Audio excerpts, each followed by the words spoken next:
Hello everyone, welcome back to Beyond the Veil Tarot and Astrology. My name is Candace Marie. I'll be your astrologer this evening. Happy Friday, everybody.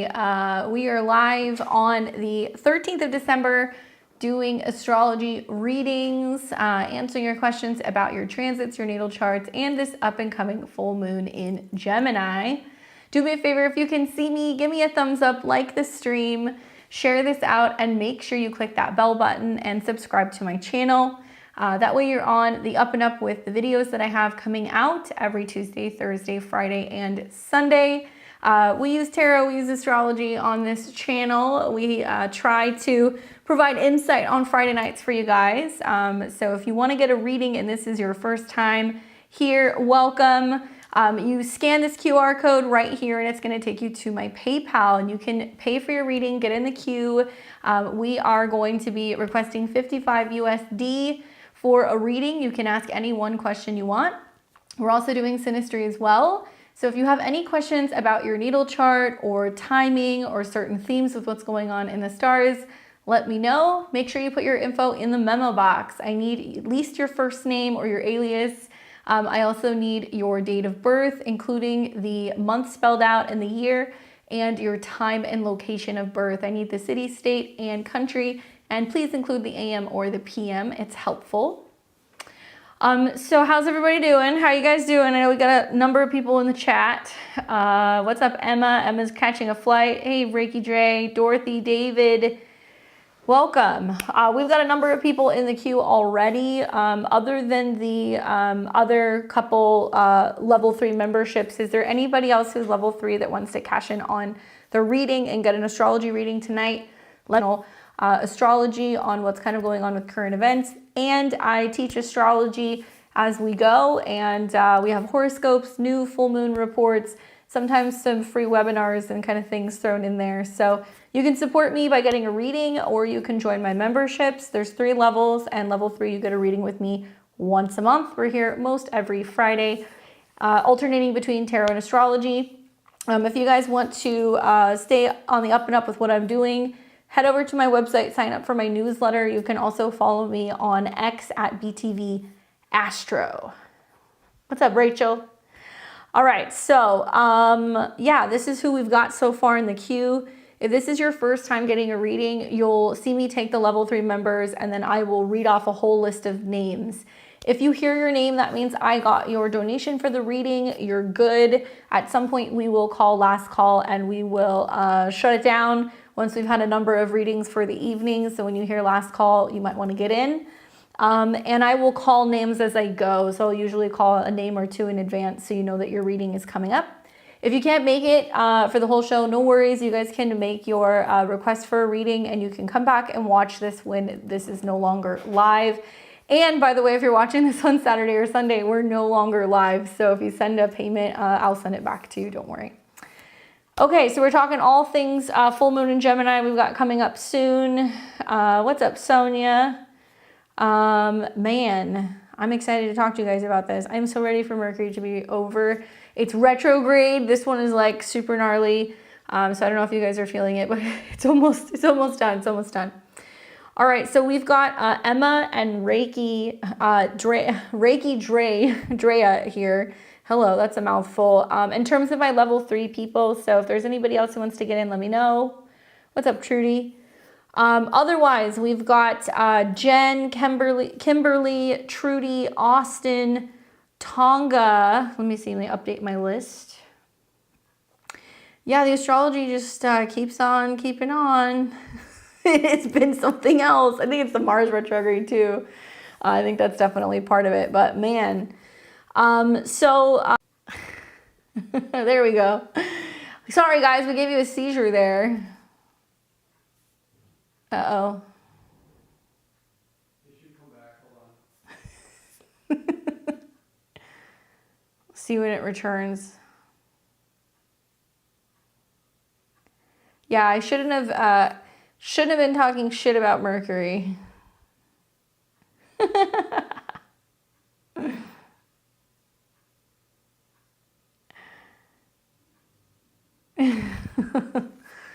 Oh man. Yeah, I'm waiting to have my my Anchorman moment where we're gonna be like, and we're live.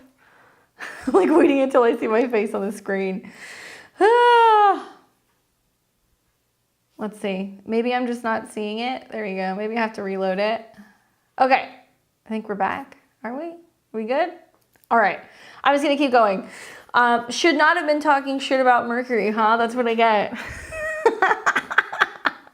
All right, so we're back. So we're gonna let's see.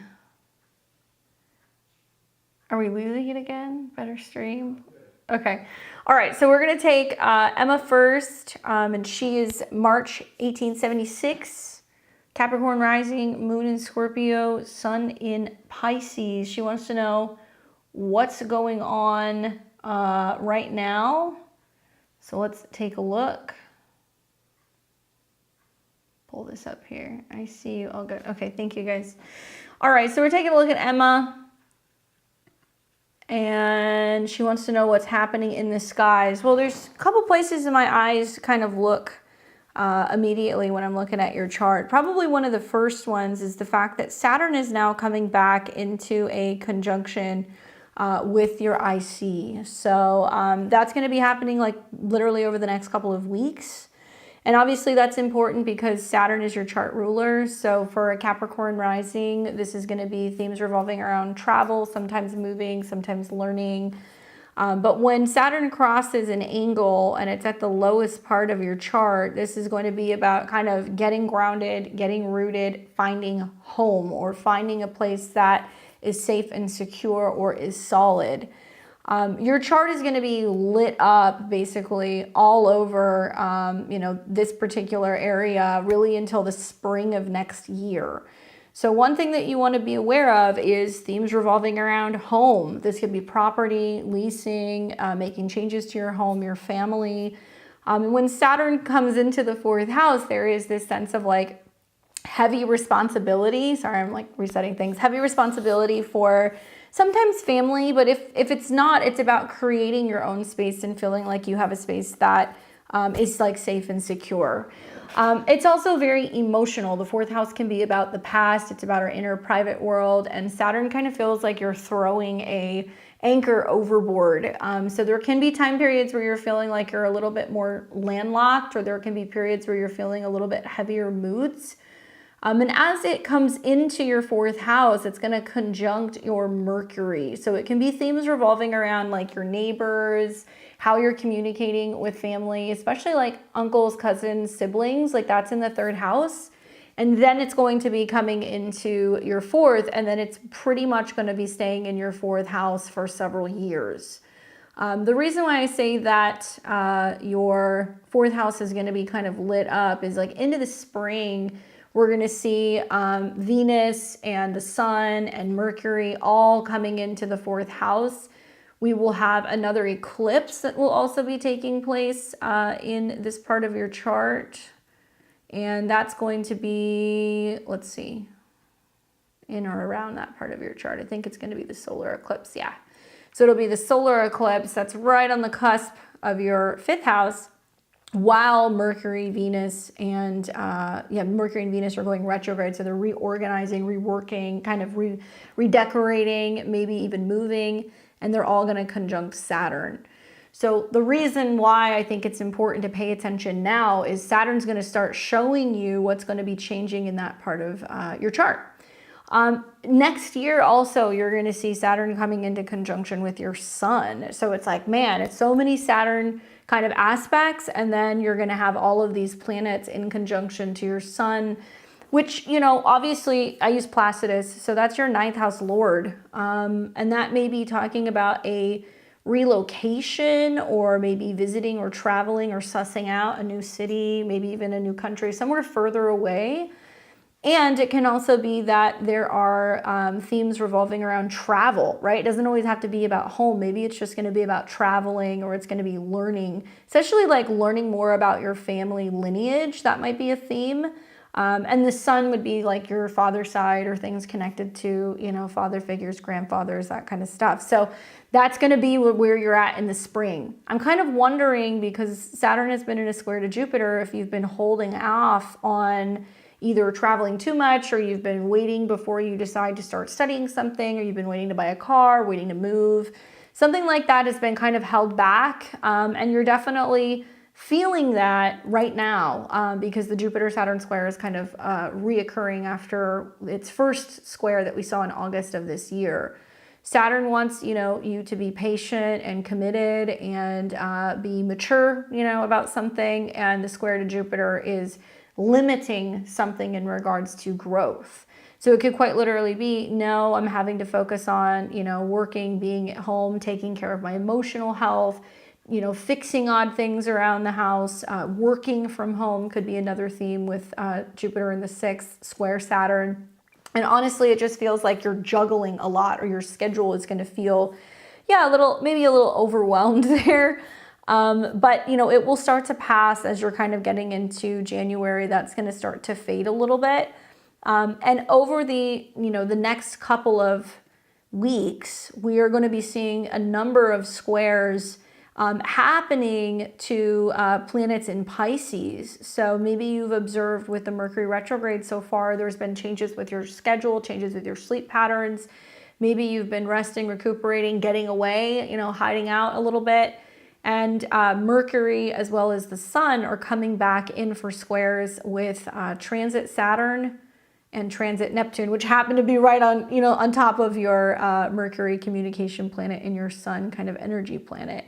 I feel like maybe whatever you got going on right now is kind of like a last hoorah before you come back home in the new year and you're like, okay, now I got to get some work done, or now I got to figure out where I'm going to live, or, I got to work on my house, or I got to go help take care of a family member. So enjoy the time that you have right now, because you're going to be pretty, I don't like using the word landlocked, but Saturn in the 4th feels very landlocked to me in terms of being able to, kind of get out of the house a little bit.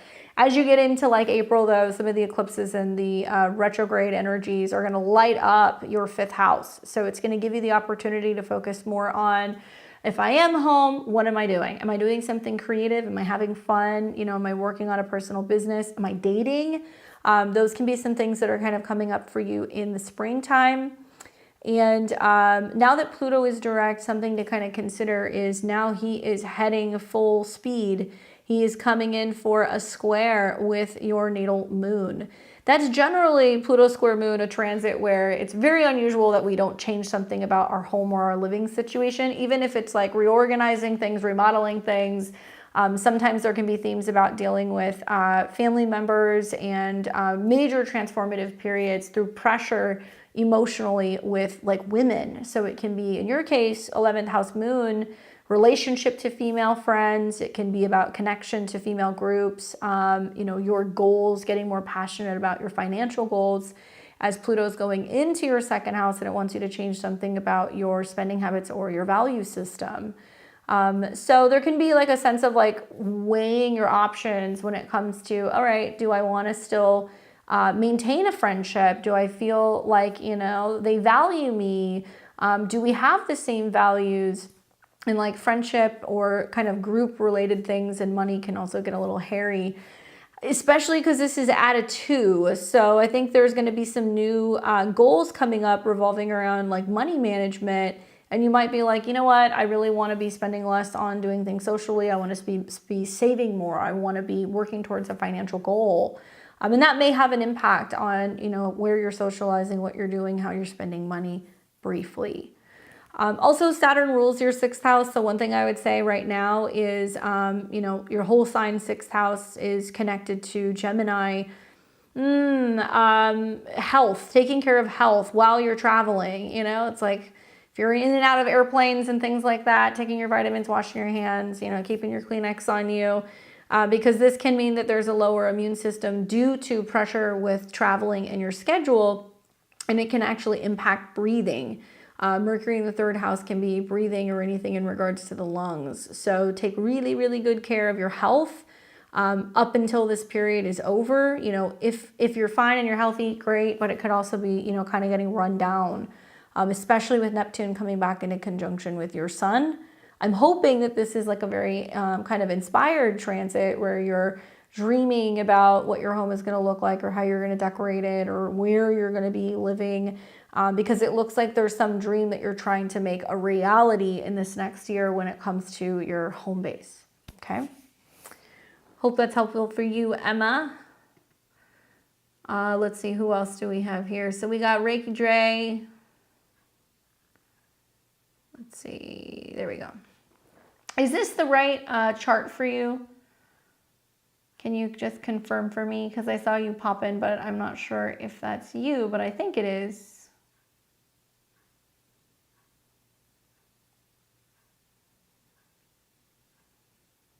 What's up, Sharon? I'll put you on my list.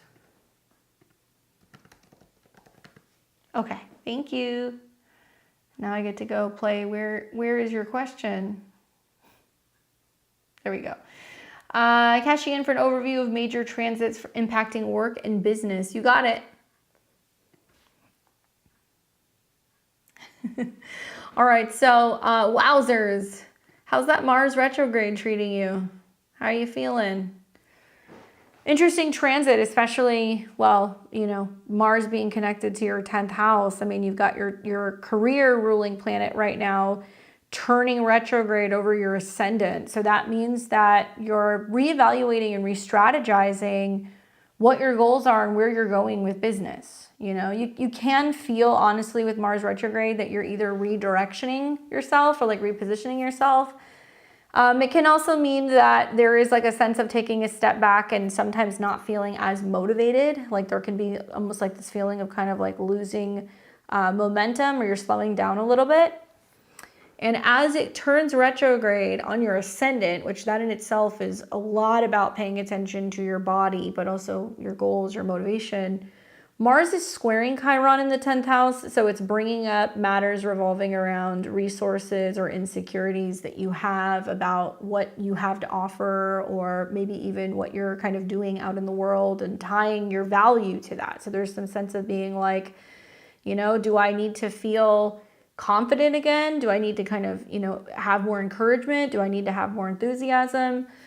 And Mars is also simultaneously squaring your sun. So holy cow, we've got one heck of a grand fixed cross that's getting activated in your chart, where you're like, how do I relate to other people better and also show up in the world the way that I want to? And where are you maybe getting out of your comfort zone with the Sun Mars square that's kind of getting activated? So you don't just have the Mars stuff going on, you've got a Pluto square that's now just kind of starting up for the next couple of years. Maybe this is going to be the most heated or the most internal kind of period until the beginning of the year, right? Because what we're going to see is throughout the Mars retrograde, Mars is going to oppose Pluto several times. So it did it in the pre-shadow. It's going to do it again, and that's going to be right around the beginning of the year. And you better watch your health around that period, okay? Not only is it a Mars retrograde on your ascendant, and this is where some people are more prone to having accidents, cutting, you know, themselves, you know, burning something, dealing with sharp objects, so be very careful. But simultaneously, it's your Mars return, which is at a 1, which means you're kind of finding maybe a way to kind of like reignite some kind of excitement or passion, like bringing the motivation back, basically motivating yourself, especially in the first house, getting active, going through a period of physical transformation, learning to like believe in yourself again. Like Mars in Leo is very fierce and very confident. And it will oppose Pluto in the 7th house. So a lot of this is like, how do I partner with other people? And like, how do I approach people who could be difficult to approach? Or how do I work with customers or clients? What do I have to offer? And what do people want? And how can I figure out how to offer more of those products, services, you know, what have you?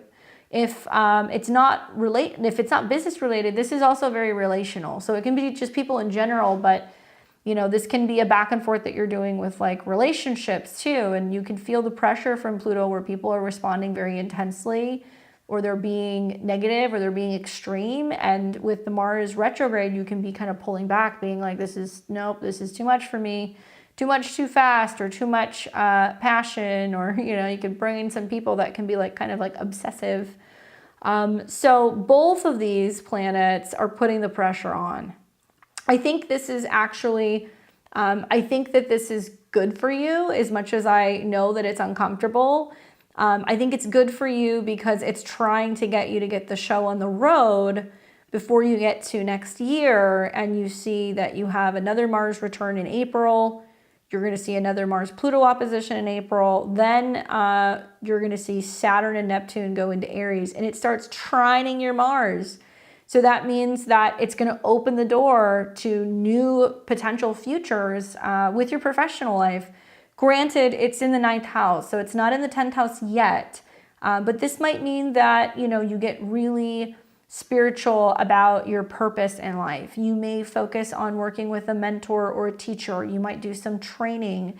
And it's also possible that you feel like you're starting to figure out what you're meant to do, or getting on the right path if you are kind of redirectioning yourself right now. When those planets come together, they're going to trine Mars, and that's going to open up your career zone. So it's almost like there is like maybe like a mentor or a motivational speaker, or there's going to be somebody who you're really going to appreciate, who's like an author or a teacher of some kind, that you're going to start following. And that's probably going to be something that's kind of going to help you get, I guess, like the momentum kind of going again. Positive transits to your Mars are going to promote, positive changes in your career. So what you're dealing with still in 2025 is that, Pluto is opposing Mars. So it could just mean that you're learning to like shift your focus more on career rather than relationships. It's also possible that there is like a back and forth that you're doing with someone that you're working with. But eventually, over the next couple of years, Saturn will start coming into your 10th house, and Jupiter in 2026 will go into your first house. And that's going to be like a big opening period basically for you, new beginnings, but also for your career. So this is essentially getting you ready to realize maybe, you know what, I'm not as driven in this area right now, or I need some kind of redirection or rebranding, or I need to take a step back and think about things before you really start kind of kicking off some new stuff that I think is going to be happening in spring of 2025. Aside from, the Mars retrograde, I would say the other thing that you want to be mindful of is that you're going to be seeing this Mercury retrograde complete pretty soon in your 5th house. And it's in some really nice aspects to Mars in your sign, and also to the North Node. The Mercury retrograde was supposed to get you thinking about what's going to make me happy? How can I be more creative? How can I make more money? What do I have to say to people? How can I share something that I've created with others better?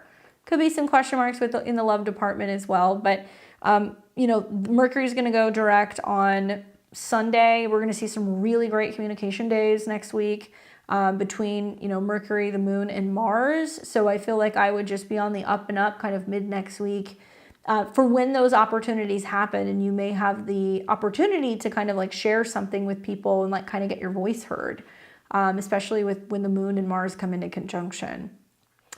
Something else that's worth mentioning is that when Saturn is going into, let's see, or something else that I was looking at. When Saturn goes into conjunction with Neptune. Yeah. So that's going to be in Aries right here. Is also when there's a retrograde. It's going to be in your 9th house. So it could be that you go on a trip or something that's more inspiring, or maybe that you find a program. That might be something you want to watch for, because Mercury and Venus will be making trines to your Mars, and Mars is going to be coming back onto your ascendant. So that's the kind of like epiphany moment, and something kind of opens up. Anyway, I hope that that's helpful for you. Thanks, Eve. I'll add you to my list. And we've got Sharon. I like that. All right, so Sharon popped in there. Let me see if I can pull her up. And let's see, Sharon Grant. What's up, Sharon? All right. So let's take a look at Sharon's question. 102877 in South Africa. So things in career coming in fast, advancement opportunities, decisions to make, not totally sure who to trust. Maybe I need a tarot pull. We can take a look. All right, so what's going on with opportunities showing up fast? Well, that sounds like it's got to have something to do with Venus. Probably the fact that Venus has recently been in Capricorn, so it's been going through your first house.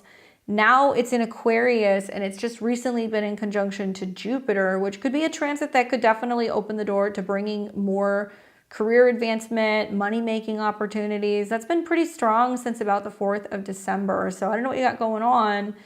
But Venus came into conjunction with Jupiter and Pluto around the 9th. And you're actually going to see Venus trine Jupiter. And for a lot of Capricorn and Capricorn risings, this could manifest for you guys as like being offered more than one. Oh, hold on. I'm going to make sure we have the right one. Oh, 1028. Sorry, wrong Sharon.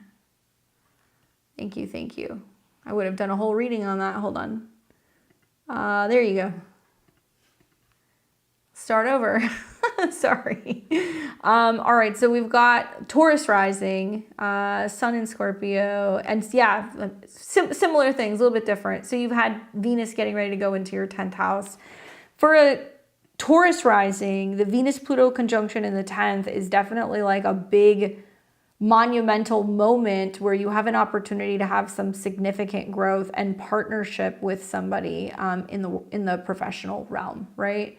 So still with that being said, you're going to want to watch when Venus is coming into a trine with your natal Pluto and also Jupiter. So I've got a day or two here for you. So tomorrow is one of them. But the other one would be December 19th through like the 23rd of December. Okay. So that time period, you've got Venus in your career house trining Jupiter. So it's opening the door to more than one income stream, bigger salaries, more opportunities to kind of grow your wealth. And it is going to be trining all of your, Libra placements that you have in the 6th. Pretty good day. The only challenge that I see that could be happening right now is like, honestly, we are in a is it too good to be true week. A lot of that is planets are squaring off with Neptune. So there is some issue with like clarity, and the 11th house can represent working for a larger like business or institution. And you've been in the middle of like a retrograde in your 8th house where there's a lot of like back and forth negotiations and like, Mercury being in your 8th house right now in Sagittarius means people could be making some really wild offers, or they could be, talking to you about situations that just sound like they're too good to be true.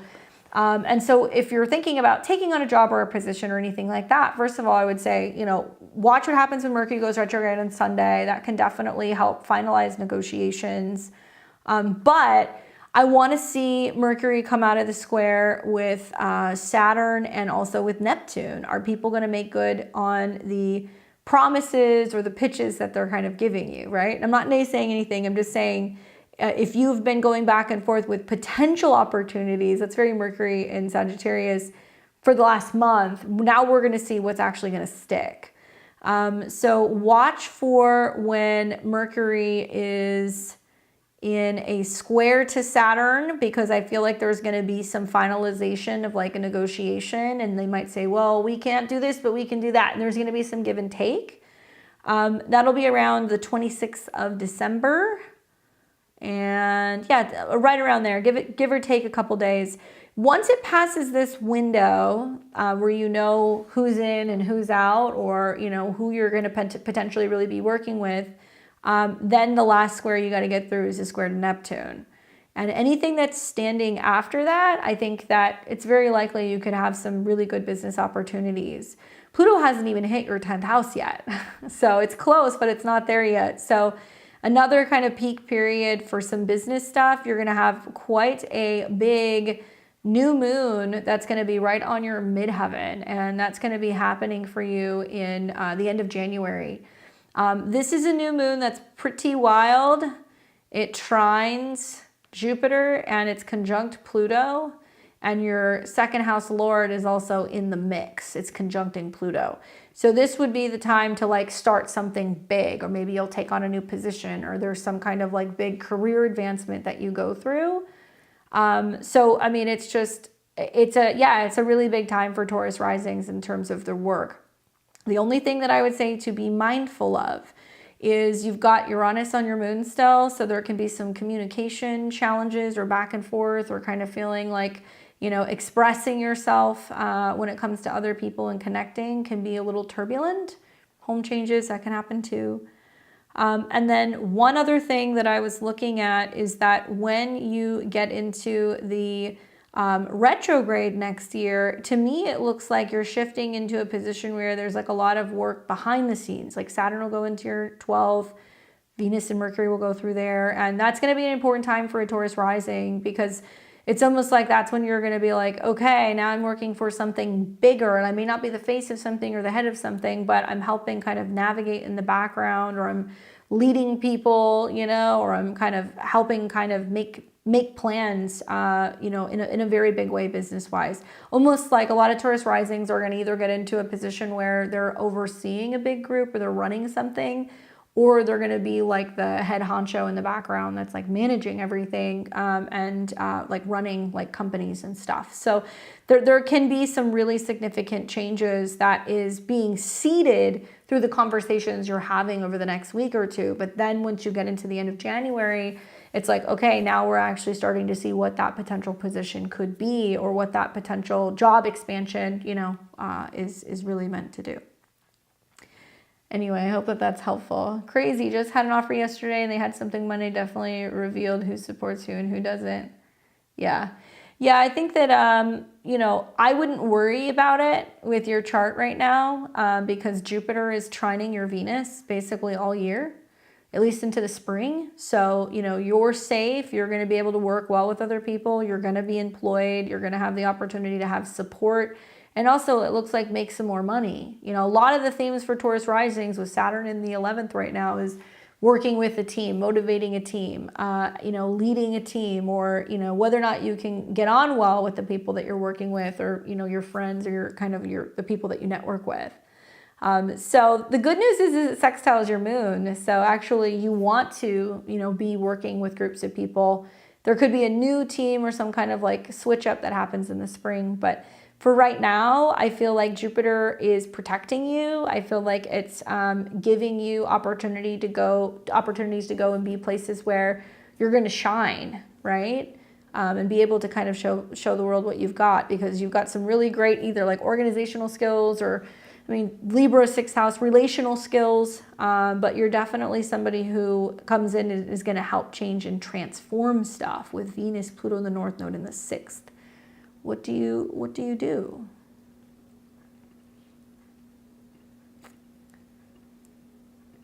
All right, so let me see who else I've got here. We've got Jen, and I'll update my list for you guys. I'm just having my usual struggle with PayPal. All right. So we've got Jen. Let me pull that up. And March 1362. There we go. Now I can see who's been in here. All right, so after Tonga, I have Rachel, Isaiah, Crystal, Tracy, and the citrus farm. So if you hear your name, I've got you, and we'll leave it open for a little bit longer. Good luck, Sharon. All right, so let's see what Jen has to say. All right, so raising money for a business presentation on December 18th at 3:30 p.m. Can I secure the capital raise? Let's look. December 18th at 3:30 p.m. What time zone are you?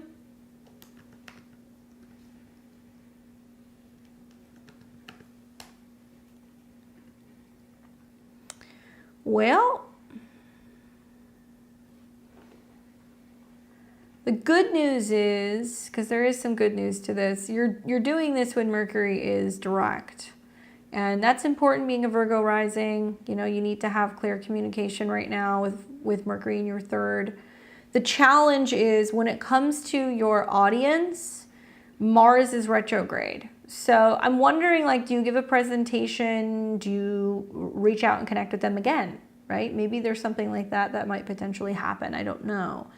But, you know, moon is where you are in that current time. So the moon's going to be in the 11th house. So you're with a group, you're giving a presentation, you're showing people something, you're connecting with others. Also, the moon will be in a trine to Mercury. So this is about, you know, going over what you've been kind of preparing to present, maybe looking through your notes, doing some practice take-throughs, looking at your presentation, making sure everything is ready to go, it's organized, it's clean, because now, you know, whatever you've been working on is ready to present, I would assume, because it's in the third house. The other thing that's cool is you're also going to see the moon's going to be forming a trine with the 7th house. So that's what you have to pitch to people. That's like what you're selling them or what you're kind of offering to them. The only hang up that I see this day is that the sun is in a square to Neptune. And that's in it's in a Gemini degree. So it can mean that there are some things that are not always being interpreted the right way, or things that are not as visible or not as clear. Like, that's a day that I'm going to say, like, you're going to have a harder time reading people. I don't think that there's going to be an immediate walk away from this and there's going to be like an offer or a decision, because sometimes there can even be like a little bit of like just a little bit of a delay, basically. The other thing that I would say is positive is that at least you have the moon in opposition to Venus. So there's actually likely going to be some interest amongst the group that they have with whatever it is that you're kind of proposing and putting out there. So they may not act immediately interested. They'll watch the presentation, you socialize, okay, great. But there can be them kind of coming back around and wanting to connect. Now, watch for when Mercury, because Mercury rules your career too, comes into an opposition with Jupiter. It's possible that's when there is some kind of connection. So I would say maybe the 23rd, maybe there's some back and forth on the 28th. Those 2 days look pretty significant for communications regarding work and something that maybe they were kind of thinking about before getting back to you.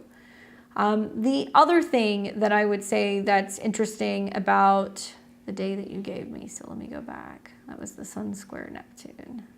There we go. Is that you're going to also be seeing Venus coming into conjunction with your Saturn. That can also be a good day for securing something. I feel like the presentation is going to go well. Other people's money though, right? When you're saying, hey, I want a loan, I want somebody to invest in this, I want somebody to buy something, that's going to be Mars. That's your 8th house. Mars is retrograde. Okay. So it means that, you know, they're going to be taking their time, or they're going to have to swing back around and kind of connect with you and then give you an answer. So if you don't get an answer, or if there is a little bit of back and forth, pay attention to also the 2nd of January, because when Mars makes an opposition to Pluto, it's like, well, you might have them kind of asking you a lot of questions or curious about, you know, more about your project, or coming back to you, and there could be a little bit of a back and forth. And maybe, you know, I see this as like other people sometimes feeling challenged. You know, Mars retrograde in the 11th house in opposition to your 5th can be other people, you know, being threatened, you know, even by your presentation, your confidence, you know, your intelligence, your business savviness. There can be some people that are like, whoa, you know, because you're going to be very confident, I guess, with the opposition with Pluto in your 5th. So I think it looks good, but some of the best funding periods will be when you see a positive aspect with Mars. So you will see Venus trine Mars and Saturn trine Mars, and that's happening again at the end of January. So those could all be dates where you could see something kind of come in, but let's be real here. We know that Mars is retrograde in your 10th house, so there's going to be a multitude, I think, of different options or potential people who might be interested in what you're doing, even if it takes a little bit long to secure something. You're also going to have Jupiter going into your 10th house here in the new year. So you're going to be really starting to see the impact of, growth when it comes to your relationships with other people and your career. So I think that's going to go well. All right. Hey, Kimmy, are you Kim Smith? Because if you are, hang around in one more reading, then I'm going to have your reading. You're next on my list. Yeah, I got you. All right, so let's see. Who else do we have? We have, let's see, what was it? Let me go back and look at this.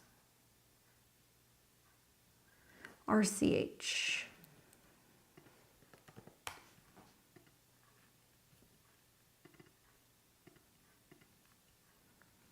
Make sure that this is right. Okay, September 5th, 46, 2 p.m. Okay, gotcha. My health aspects, full moon, anything I should be watching? Good question. Let's take a look for RCH. So we've got this full moon that's going to be coming in, and it's going to be in the 7th house, so it's relational. Pretty close to Uranus. That's more kind of, going back and forth with other people, or other people kind of being by your side or becoming a focus.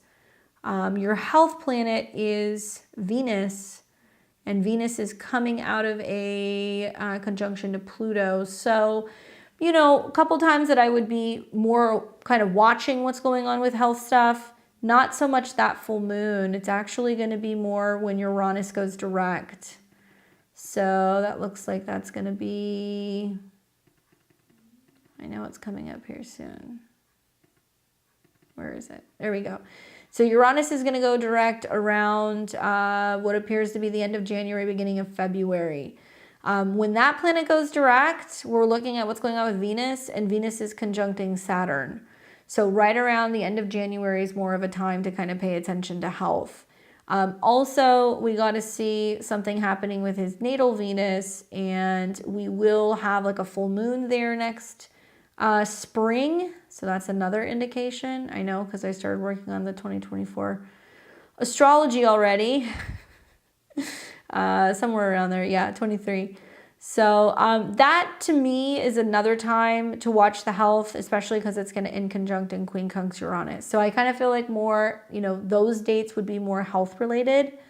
Yes, eclipses are also going to be coming in Virgo and in Pisces. So those eclipses are going to definitely start impacting because, well, it's going to be right along the sun sign. Okay, and then Jupiter conjunct Uranus. No, I'm not worried about health. Let me look at their progressed chart really quick. So let's see. So we've got Pisces rising, Moon in Scorpio, and then Moon will conjunct Mercury. So in my mind, there's actually more going on in the progressed chart than in his natal chart. Look at this Mars retrograde in the health house. It's retrograde right on the 6th house cusp, and it's been in conjunction to Saturn at an 8. Okay, that's pretty significant. Mars retrograde can bring back health-related issues, or it can help heal things, and it'll be in opposition to Pluto up here. So it almost looks like there's other people stepping in and kind of helping this person as they're maybe focusing on their health, and they're kind of pulling back a little bit, or trying to heal or take it easy. Equally, Mercury has been retrograde over their natal Sagittarius placements, their progressed placements. It's going right over the South Node and the Sun. So there's definitely changes of schedule, or maybe even changes of travel plans, work changes as a result of health stuff. And let's see, Jupiter is going to come in conjunction with Uranus in the 4th. So I think between that transit, honestly, and the progressed moon changing signs and hitting the late degrees of Scorpio, that I would be watching more around here. Spring of 2025. Spring of 2025 comes up several ways. the Mars return, the Jupiter, Uranus in the 4th, that could be some serious health stuff. And progressed moon leaving the 8th house, and it's in conjunction to Mercury. So this is about other people coming to their aid. Springtime, I think, is a little bit more significant. I can see why maybe looking at just the natal chart with the full moon being conjunct Uranus. But I mean, I feel like that's like other people showing up and, you know, kind of being like, hey, what do you need? How are you? You know, can I talk to you? Can I spend some time with you? It's more social in the 7th house, right? I don't know how you're doing with the Mercury retrograde on your ascendant, but, you know, there can be some communication issues with other people, or maybe kind of retreating, resting a little bit more, you know, taking care of your sleep habits is really important when Jupiter is retrograde in the 12th house. Looks like over that south node, it could have left you feeling like a little just under the weather, exhausted, you know, kind of mentally burnt out a little bit. So if you've noticed that there's been more downtime, that would make sense with the conjunction to the south node and also the square to Saturn. And then obviously in spring, you've got Saturn and Neptune hitting your IC. So there is going to be some new situation going on with your home, maybe with your family.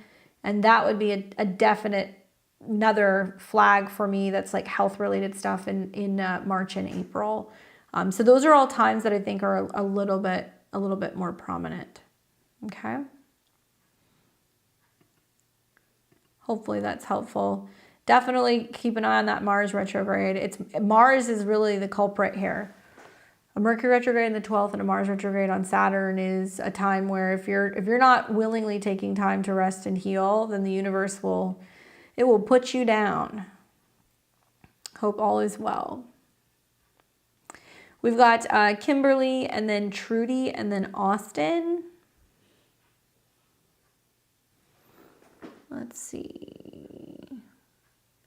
Find Kimberly.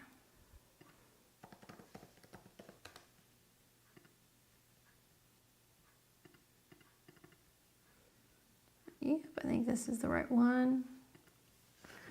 All right, so what's up, Kimberly? 10/30/73, any guidance on love? I'm single, no prospects.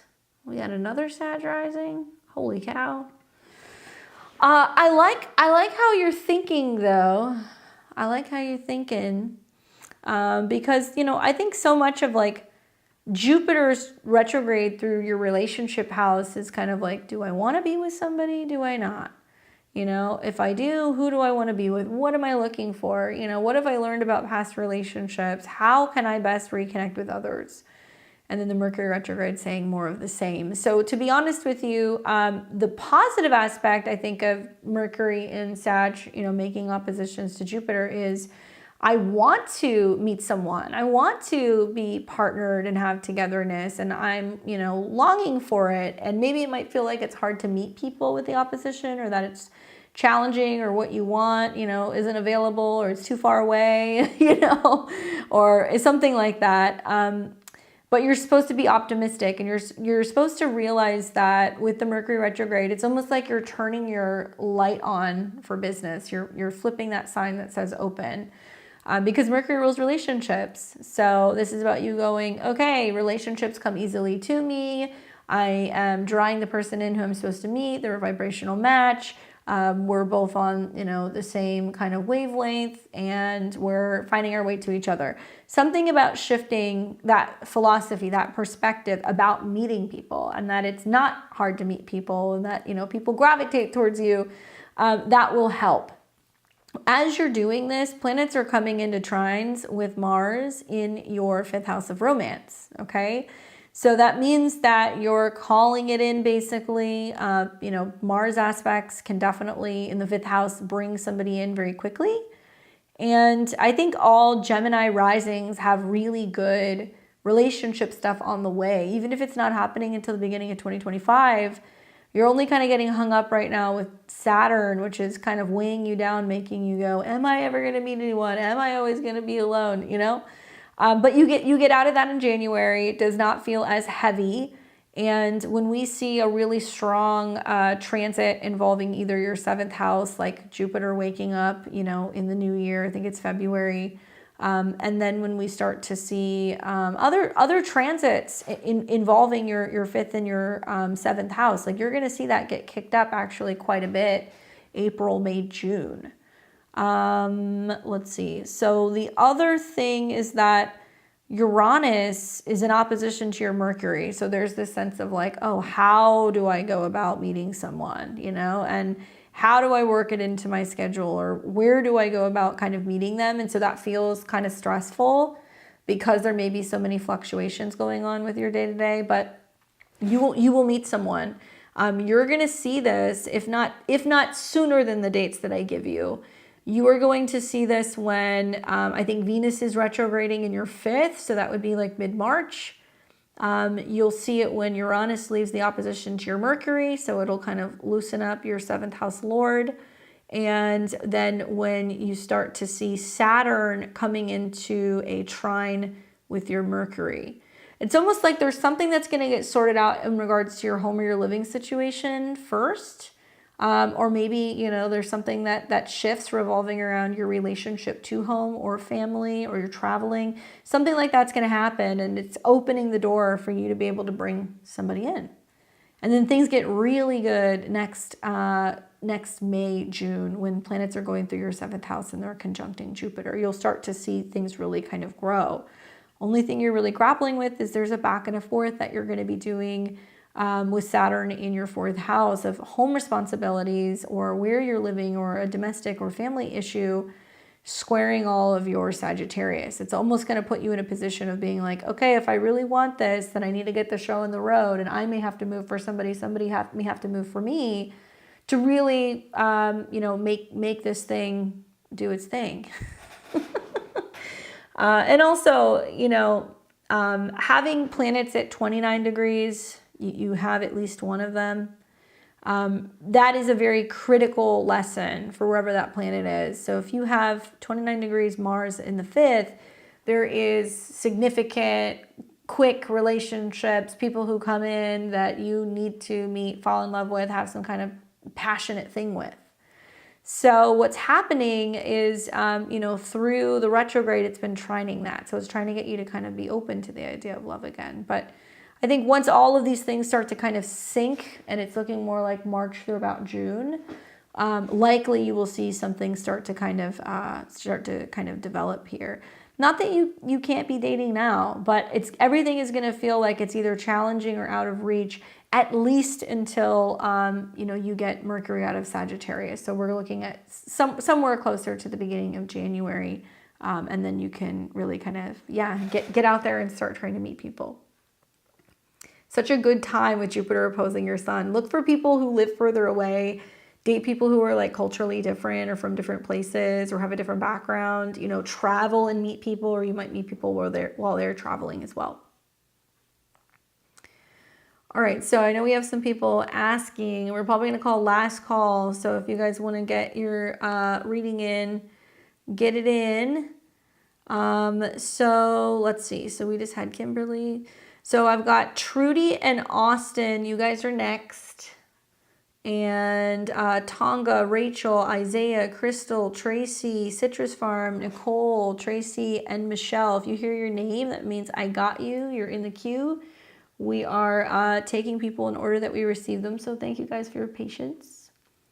Oh, well, thank you. I'm glad you like your calendar. And yeah, for Sinistry, you got to send in both. I need to see both of them. I have to see you and them. Let's see. Eve, I don't see you unless it's under a different name, unless you're the Citrus Farm. I do not see an Eve in here. Oh, an Eve. Sorry, thank you. All right, so you're after Tonga. So we've got Trudy, Austin, Tonga, and then Eve. Thank you. All right. PayPal, gotcha. Okay. All right, so let's see what Trudy has to say. Let's see, Trudy.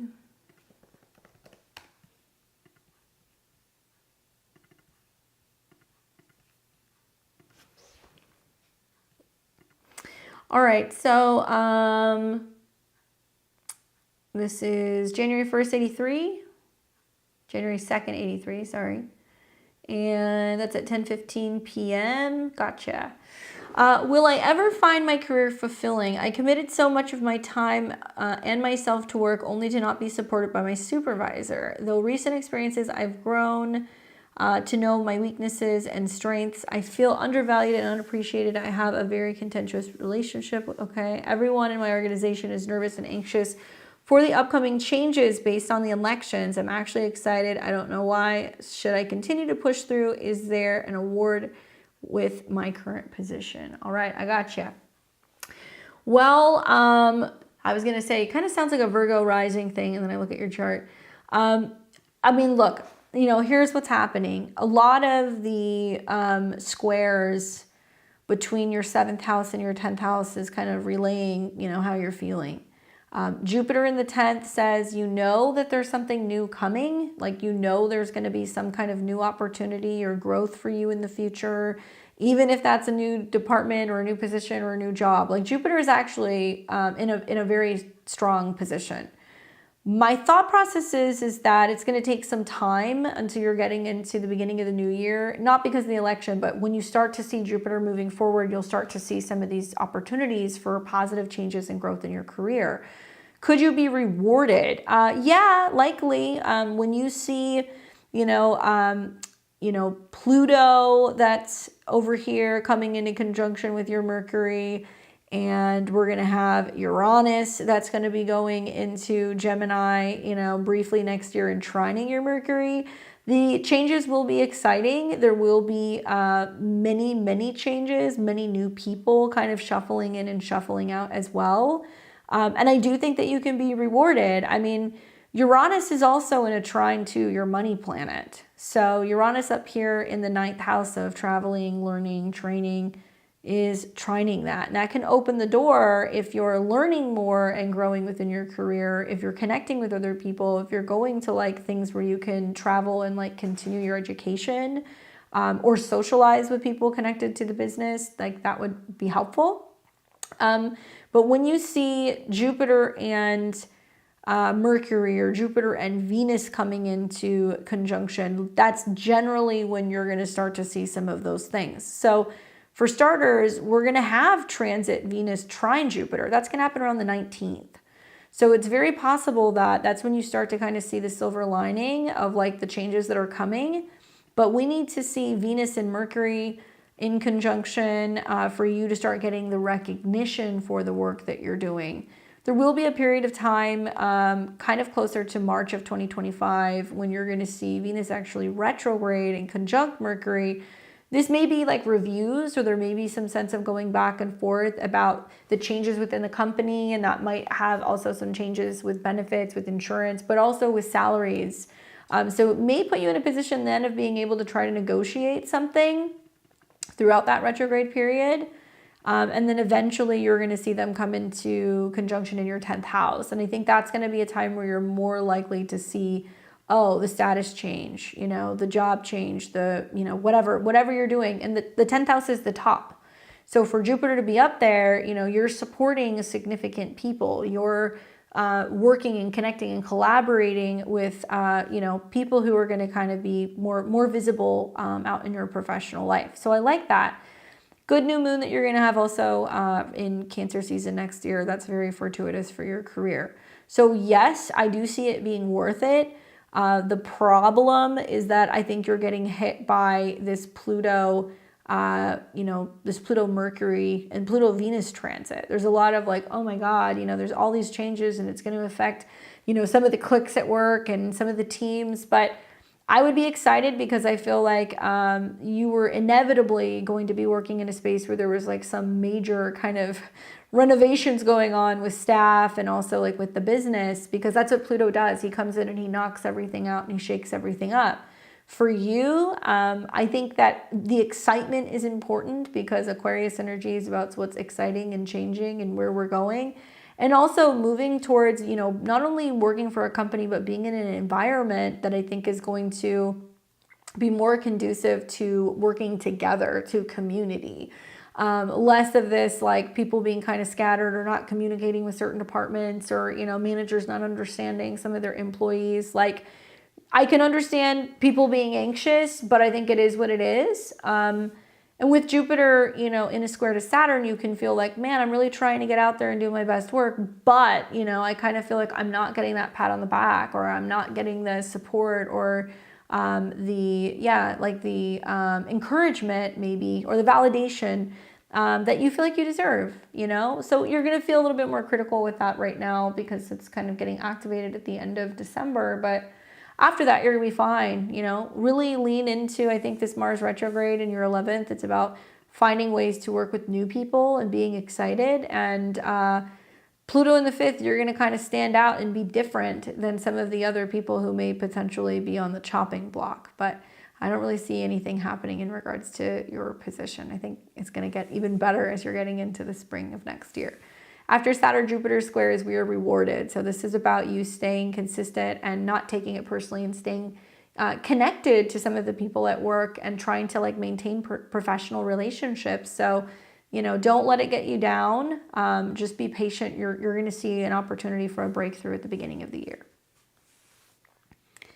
Hopefully that's helpful for you. You're kind of like the fixer, you know, with all that Virgo, with all that like Virgo energy of Aquarius in the 6th house. It's, yeah, you're getting in there and you're kind of you're cleaning everything up.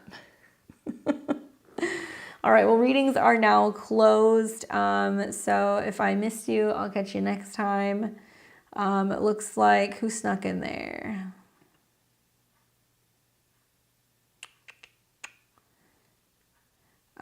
Jeffrey got in there, and Sharon.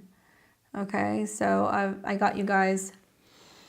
All right, so that was Trudy. We're going to talk to Austin, and then I've got Tonga, and I've got Rachel.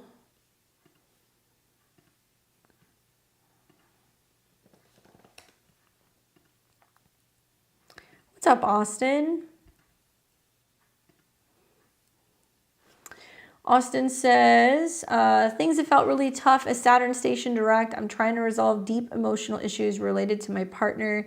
My confidence and social or work life have been struggling. Mars going retrograde is starting to kick off even stronger feelings in me. What's in store for me, and what advice could you offer? Thanks for what you do. Happy holidays. Well, thank you. I appreciate it. That's right. You're like deep in the kind of finale of some of the Saturn return stuff. So it gets better from here. That's the good news. It gets much better from here. Remember that while you've been going through this Saturn return, Saturn has not just been in conjunction to Saturn, it's been squaring your ascendant, it's been squaring your descendant, it's been squaring your sun. So Saturn is basically screaming, hey, you have to pay attention to me, you know? In my mind, I kind of feel like once you get out of this retrograde phase, where there is a lot of like, obviously going into the 12th house, like it's very private, it's very internal. There is this sense of reevaluating maybe past issues with relationships, miscommunications, things that have been said, you know, things that you're finding out about this other person, and like the back and forth, and like, yeah, this is not fun. I would not wish the Sagittarius rising transits on anyone right now. But the good news is that through this kind of reflection period of, okay, where have I been in the past? What have I done? You know, what can I let go of? Or what do I finally want to kind of get out with and talk about? It can help you process emotions better. And hello, Saturn is in your 3rd house of communication. So it wants you to write about it. It wants you to share. It wants you to talk about it and finally clear up the past.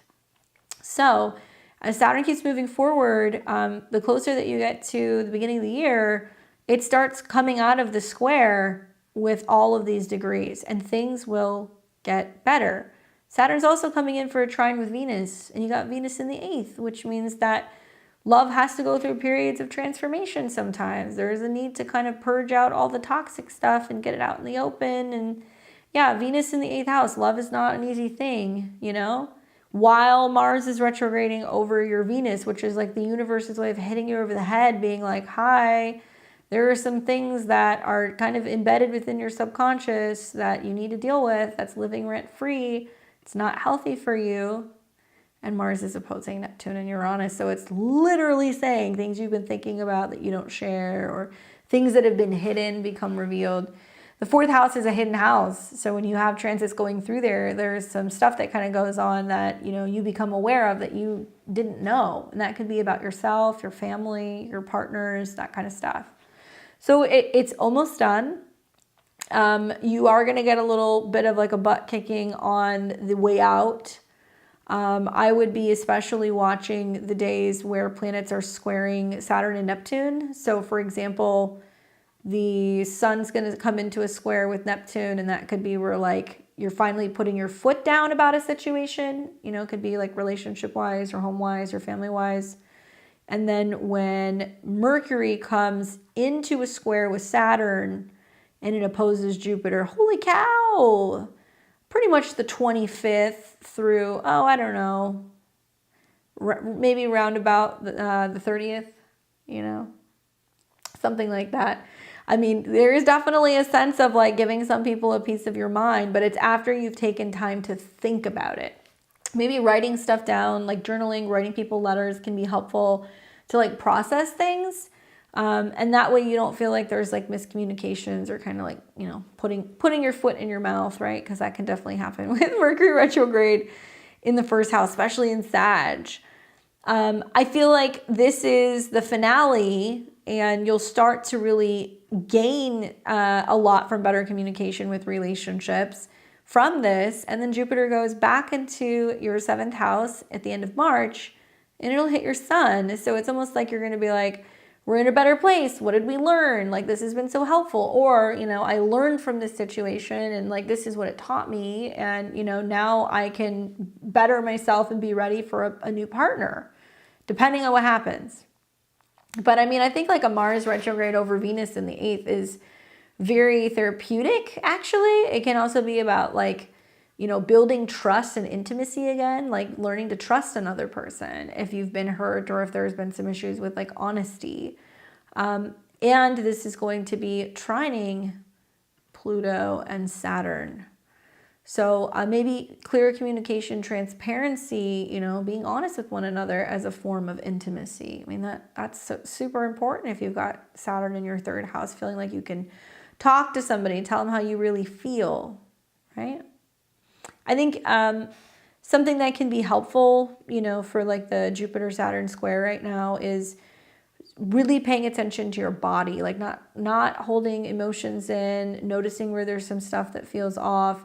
Notice also, part of Mercury retrograde in your 1st is becoming the best version of yourself. And it's about working on yourself and being like, I want to portray the qualities that I want in a partner, and realizing that it starts with the relationship with yourself. I think a lot of that is what's going on right now. Even if there's been issues with another person, being like, okay, why is it bringing up these feelings in me? Why do I keep coming back to this? Or why do I, react or respond to things in a certain way? And how can I better myself?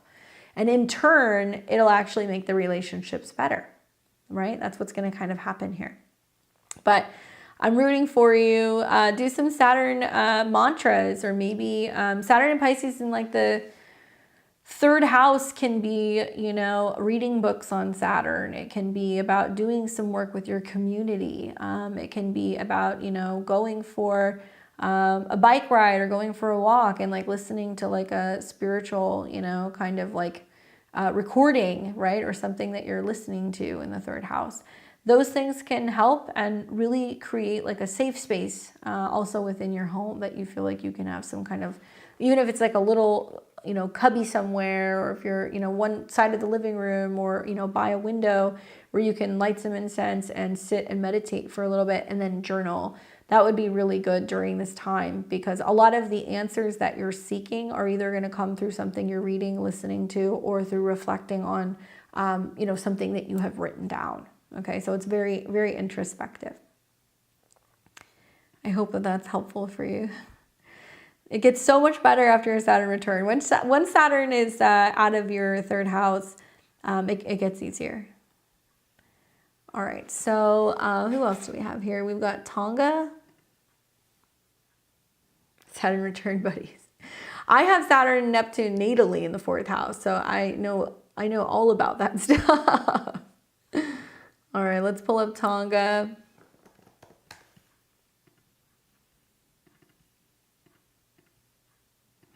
And then after Tonga, we are going to have Eve and Rachel. You guys will be next.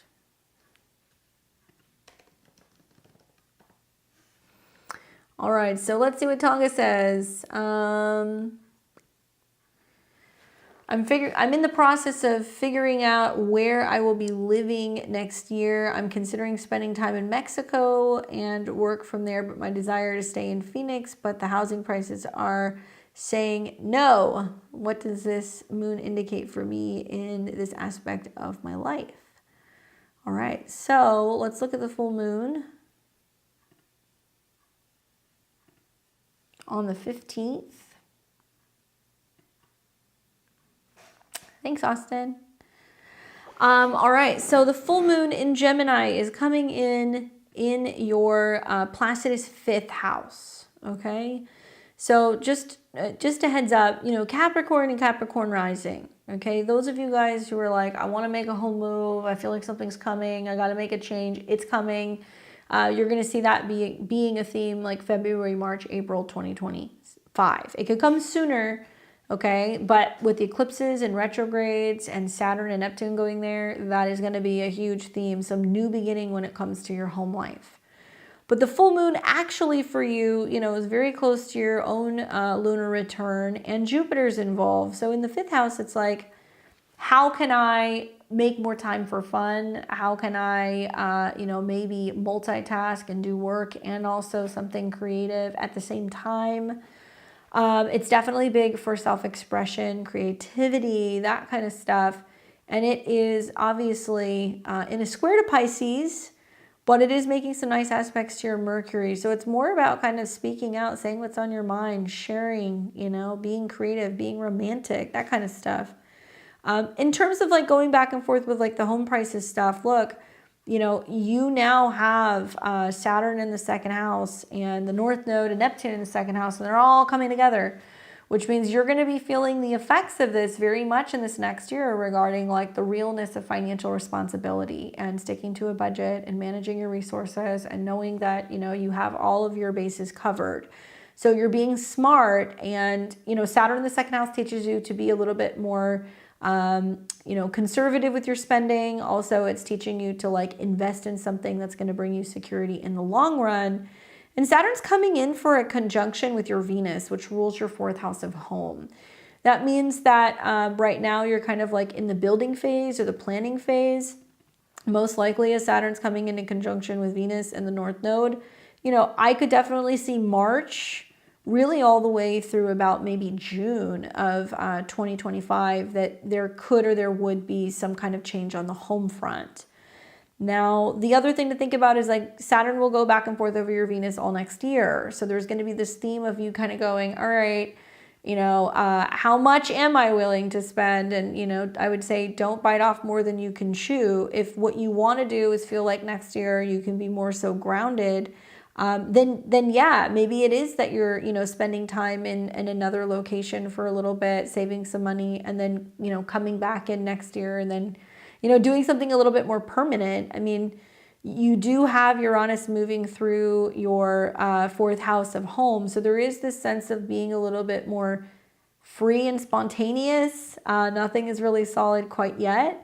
And Uranus will be squaring your sun off and on for the next 2 years, which makes me feel like you're going to go, okay, but I need a change, or I'm going to do what's kind of best for me, you know, financially. I say with Jupiter on your moon, you know, what a great year if you do decide that you want to go and live in a foreign place, or if you want to go bounce back and forth between 2 cities. Any move that you do now, maybe, you know, you may be moving again, or you may be kind of resorting some things in the spring next year.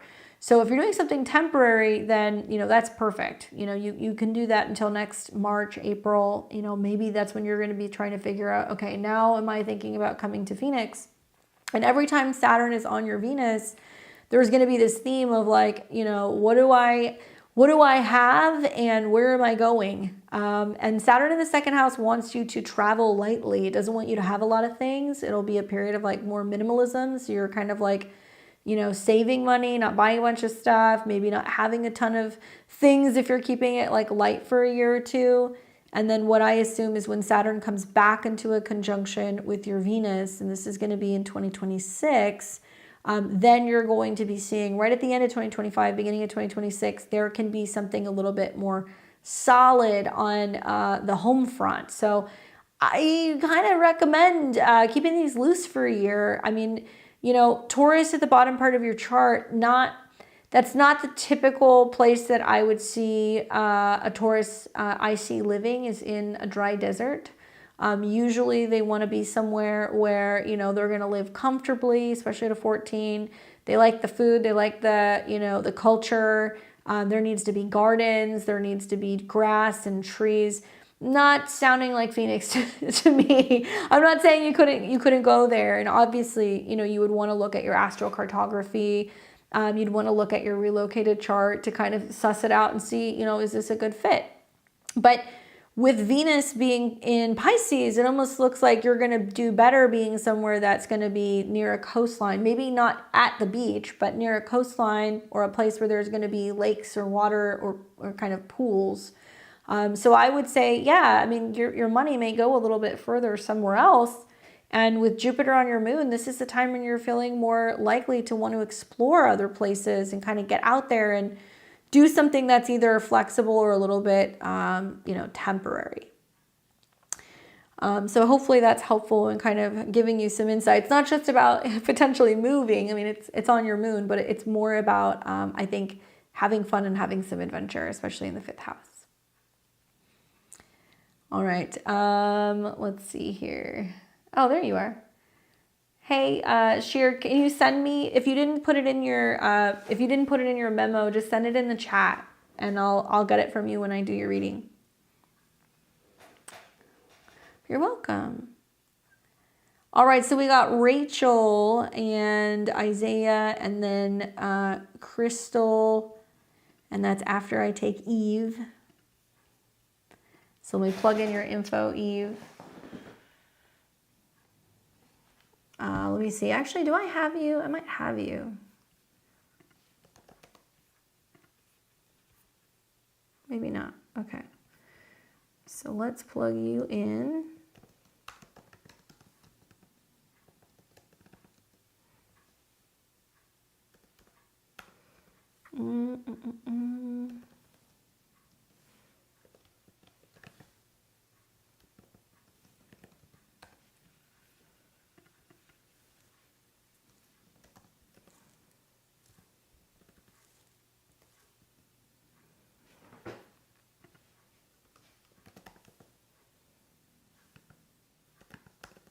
There we go. What's going on? All right, 5:43 p.m.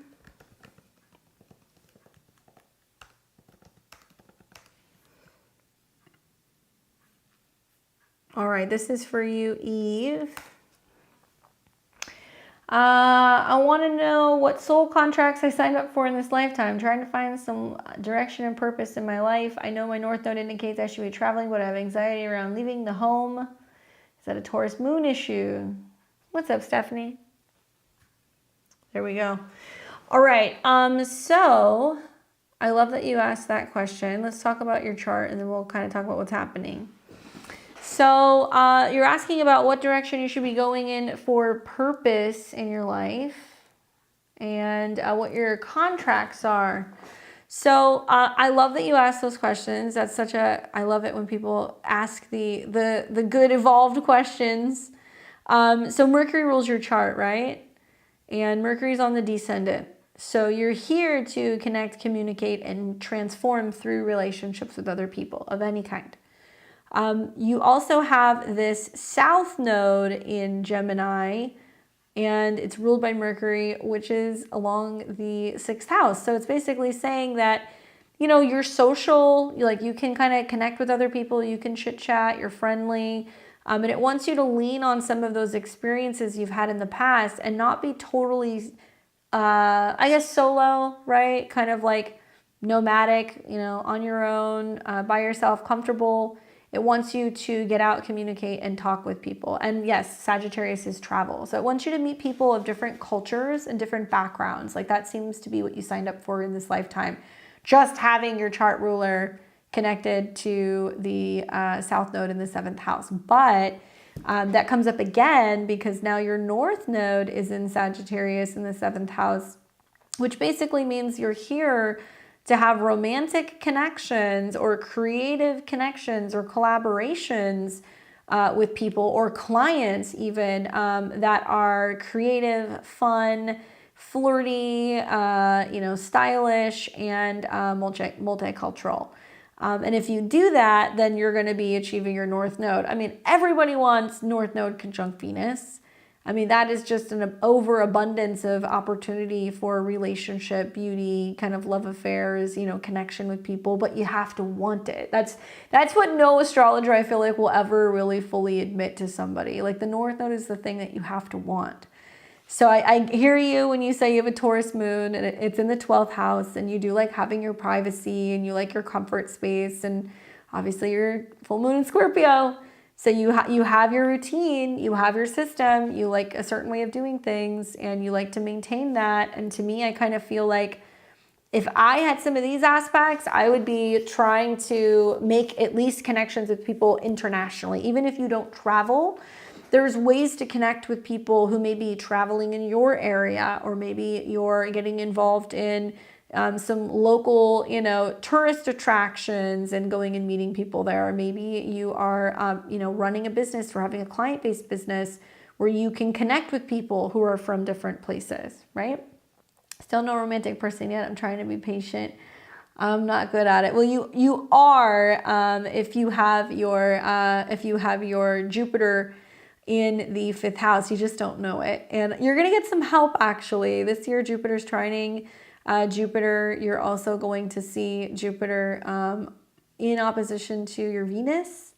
So that can really open up relationships and it can draw people right to you. Like actually with that transit, you don't even really need to look. People will approach you.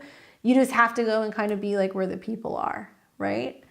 And then the North Node in the 7th is just relating in general, but at a 21, it could be with like, educated people, with teachers, philosophers, travelers, people who also might be interested in, talking about art.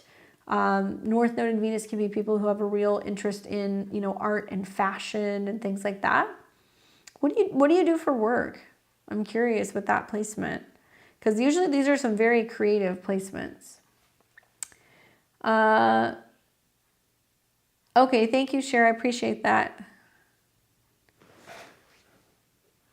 I think that the other thing that's kind of interesting about your chart is that, Jupiter rules your North Node and it squares Neptune and Uranus. So it means that in order to kind of have access to romance, creativity, better self-expression, confidence, there is a need to be willing to get outside of your comfort zone. It's almost like it wants you to integrate some kind of hobby.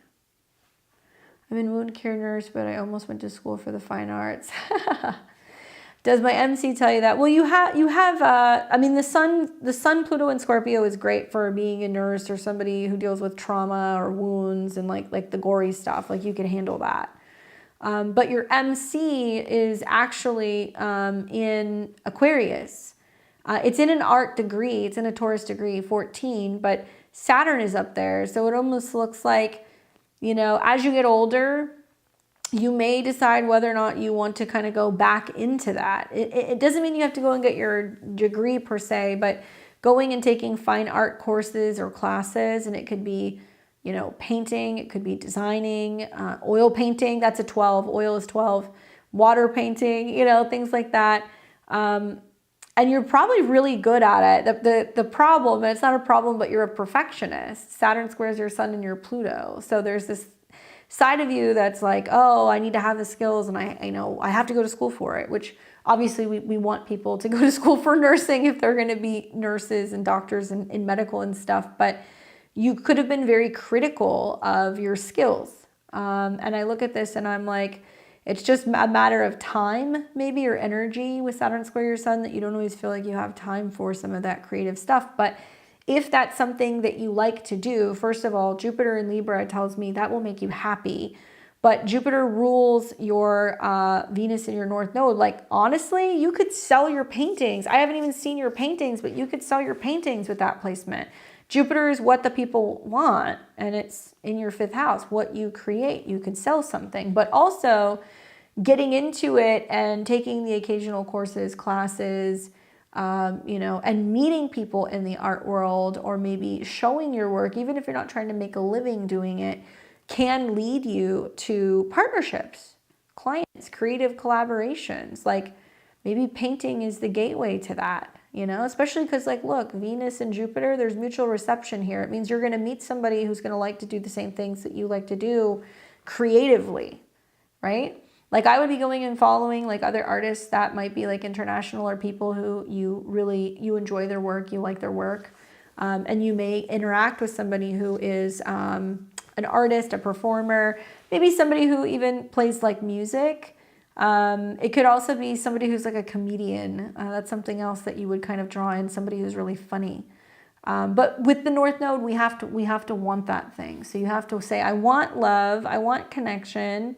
Like, I want that sexy foreign man who speaks another language, you know, Mercury and Sag on your descendant.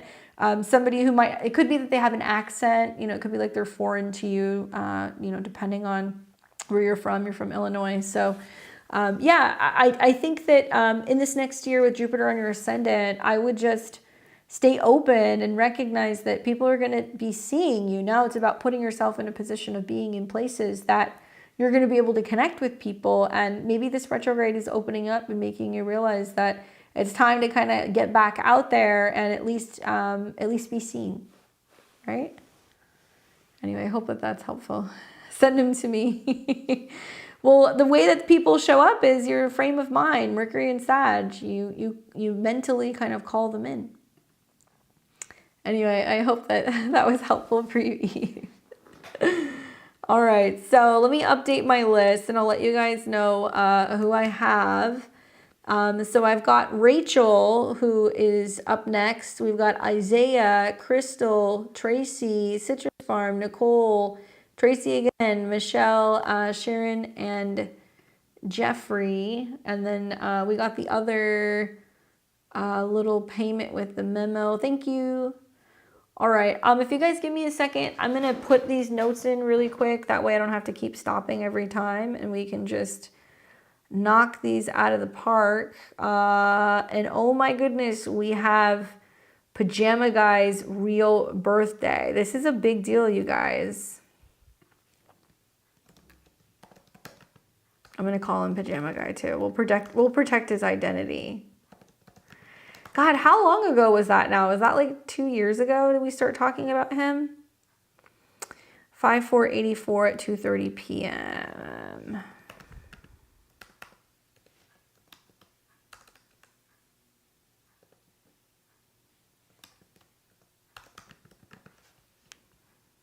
All right, so... Oh, no, that's you, sorry. He's 4/16/82.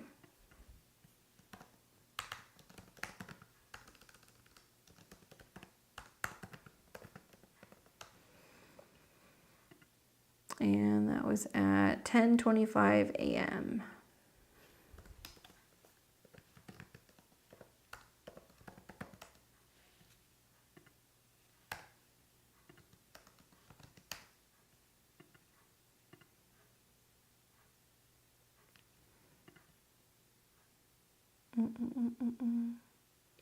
Yakima, Washington.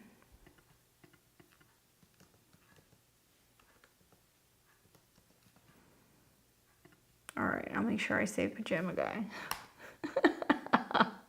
It's been going on for a while. Okay, so we've got Isaiah. Let's see. Zay, have I read for you before? No, I'm not seeing you. Maybe I have you under a different name. All right, so June 11th, 98.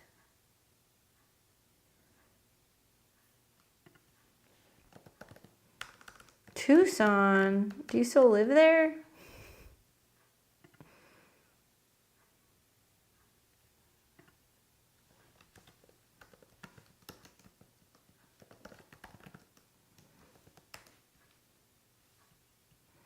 That's where I was born. All right, we got Crystal.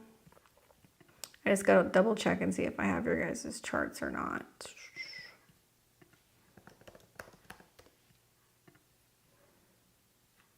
Oh, I don't.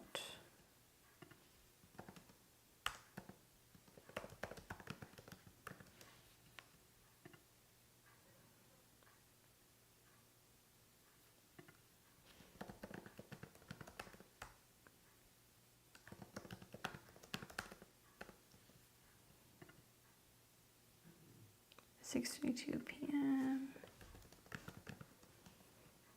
Man, this is really, they've really changed. Long Island, Smithtown. Okay, Smithtown, New York.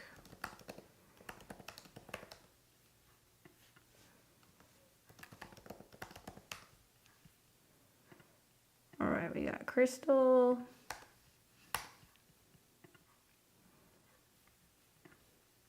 And some new people tonight.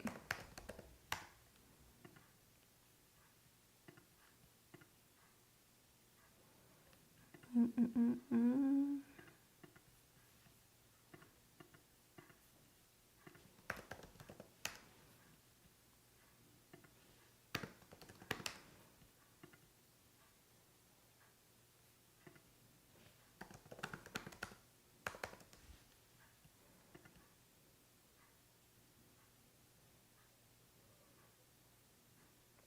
(3:28 p.m.)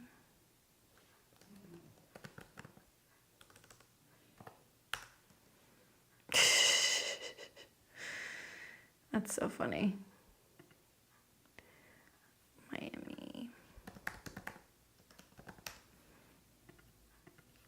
All right, thank you. There we go, Citrus Farm.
All right, make sure this is right here.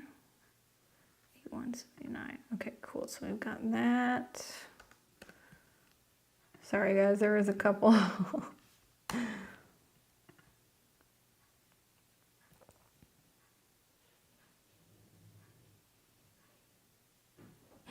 Thank you, Tracy. I got yours. Michelle, August 7th, 87.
almost done here. All right, just adding Sharon. And we'll be finished. All right, let's see.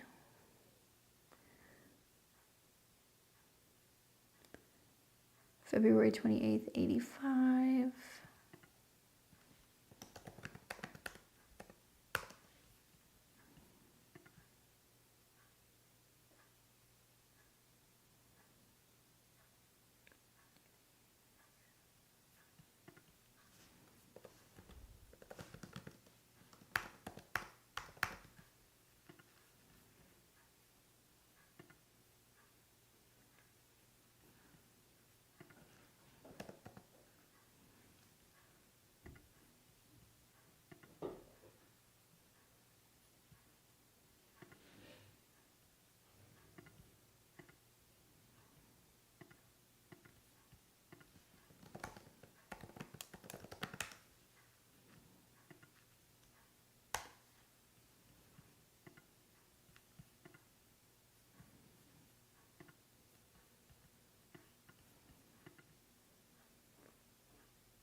May 2nd, 1991.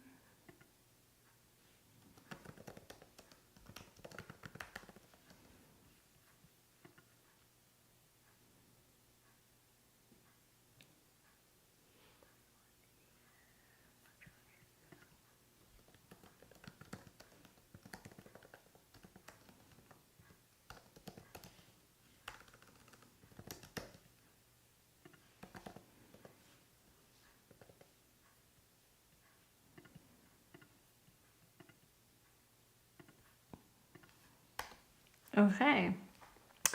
I think we got everyone. Just want to make sure I'm not missing any super chats. Okay, guys, thanks for your patience. Sorry about that. Is busy. What's up, Enchanted? Hey, Isaiah. And, oh, just reading back through things. Salt Lake is gorgeous. I like that. What's up, Robin, Sonia? Enchanted's here. Hey, Pink Lotus. Everybody's here. Full moon bringing all the weirdos out. All right, so now let me go back to my list here. Thank you guys for being so patient. So, okay, who do we have next? Get back into my list. All right, so, all right.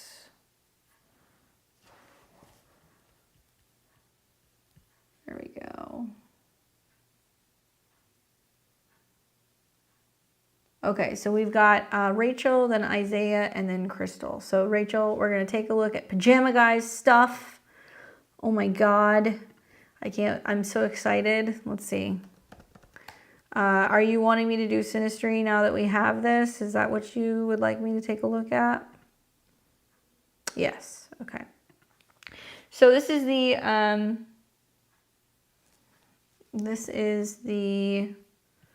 sorry, I'll have to go in and change the chart in just a second. I'll have to change it when I put it up because I put the name in and how it comes. So I apologize. All right, so let me go back to this. So we've got Pajama Guy. Now we know April 16th, 82, and that was at 10:25 a.m. He has got a Cancer rising, a moon in Capricorn, and a sun in Aries. Now we know why he's so difficult. Look at that 29-degree moon, square sun, and Pluto. What an intense little man. Jesus. That is one hell of a chart. That's pretty gnarly with a 29-degree moon. All right, so let's look at your Sinistry now that we know what we're working with. And he's had Pluto back and forth on his moon, so there's been this back and forth that he's been doing, obviously, with somebody. Rachel, can you confirm your birthday for me? I want to make sure I have the right Rachel.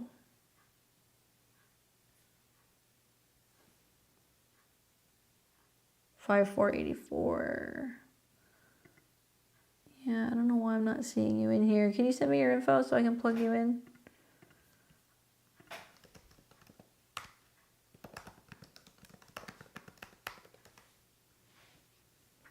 Yeah, that is one heck of a chart though. Thank you. 2:30 p.m. in Eureka.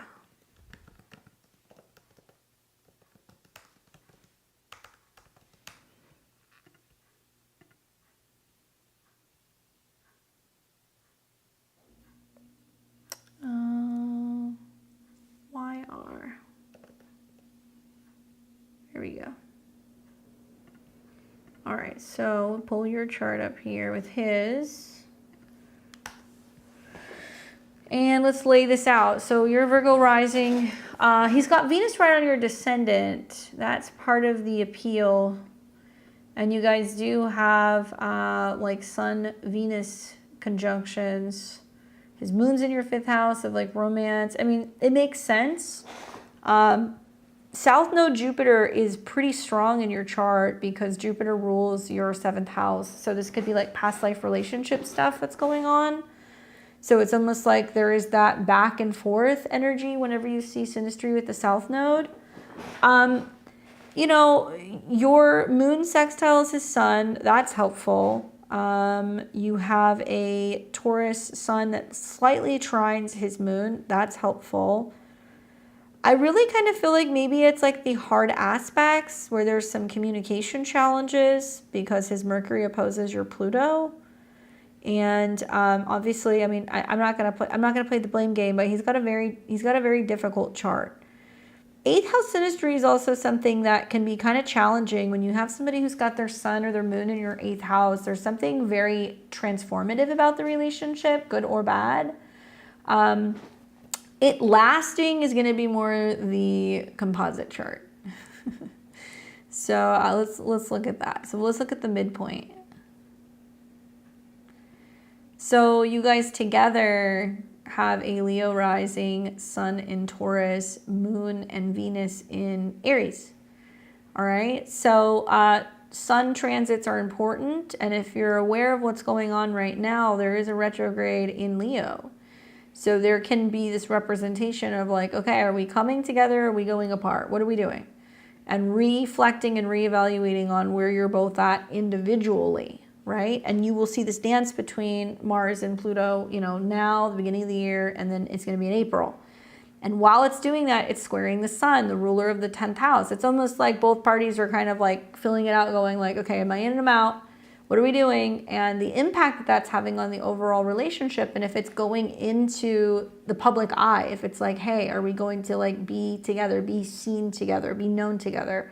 It's more about the visibility. If you have the sun on the midheaven of a composite chart, you guys have to be out in the open. There can't be this sense of hiding the relationship or seeing each other when it's convenient or, you know, only hanging out at home. Like there is a sense with the sun here that you guys are supposed to be together, out in the real world, people seeing you and recognizing you together. That's where you're gonna have your strength in this relationship. If you can do that, then things can go well.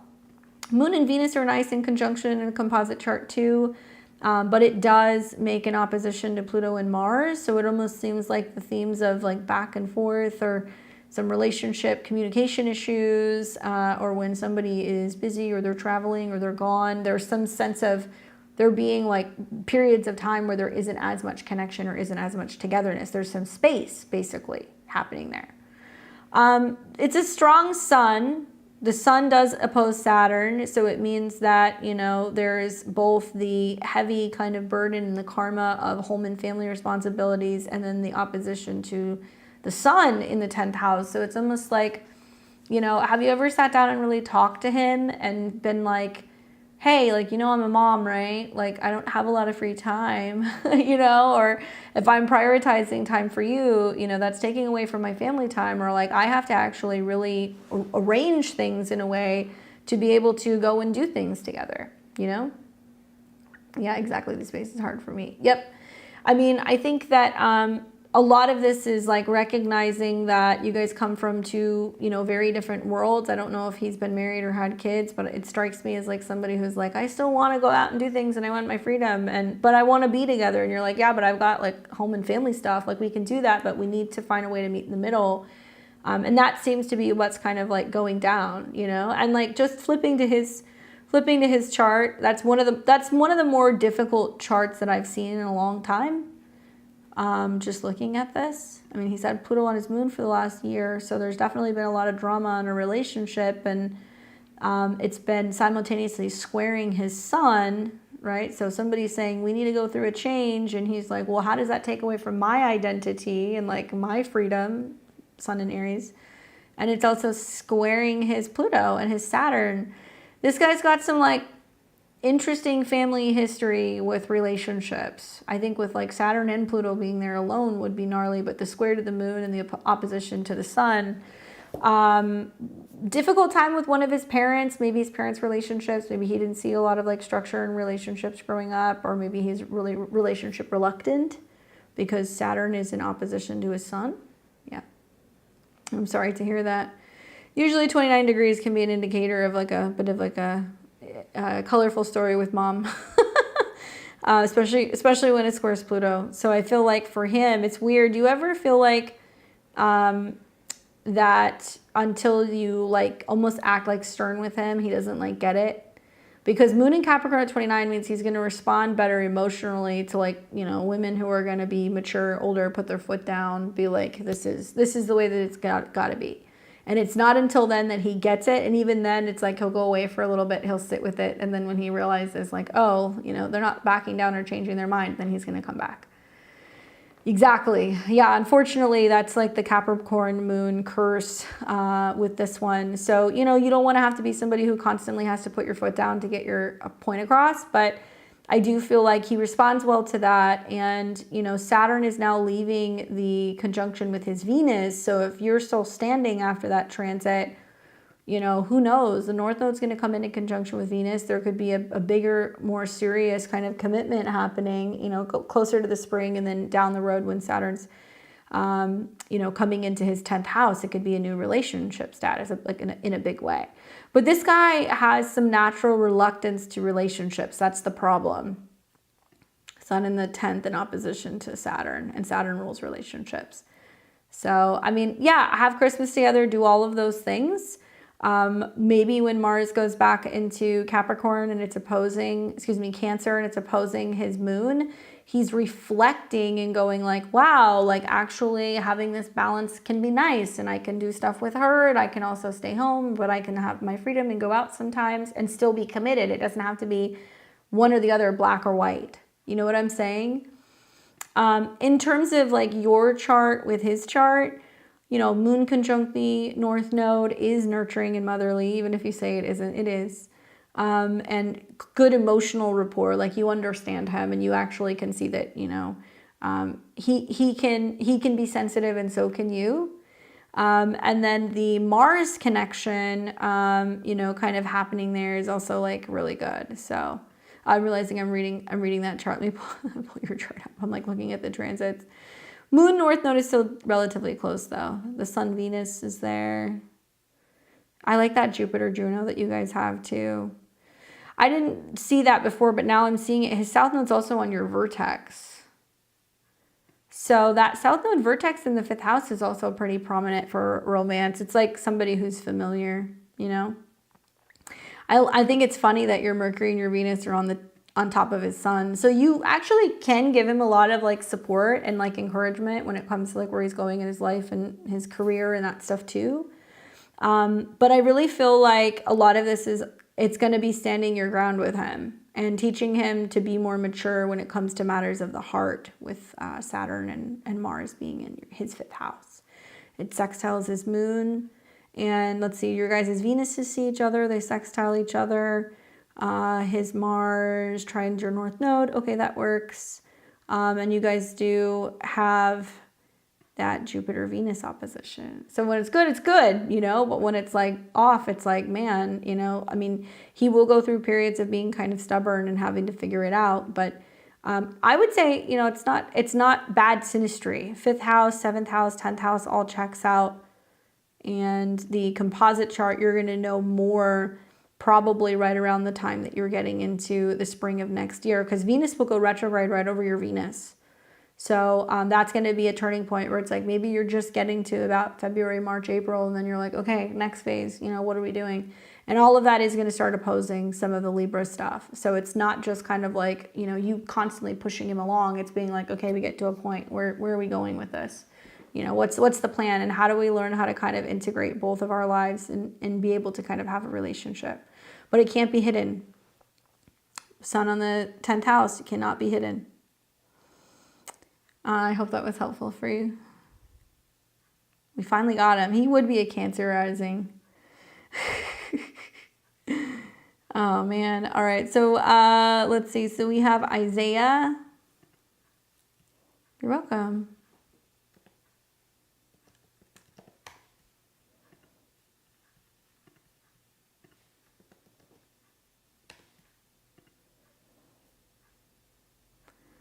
Let's see. Did I not just put this in here? Oh, Zay. There we go. I was like, I know I put this in here. All right, Zay.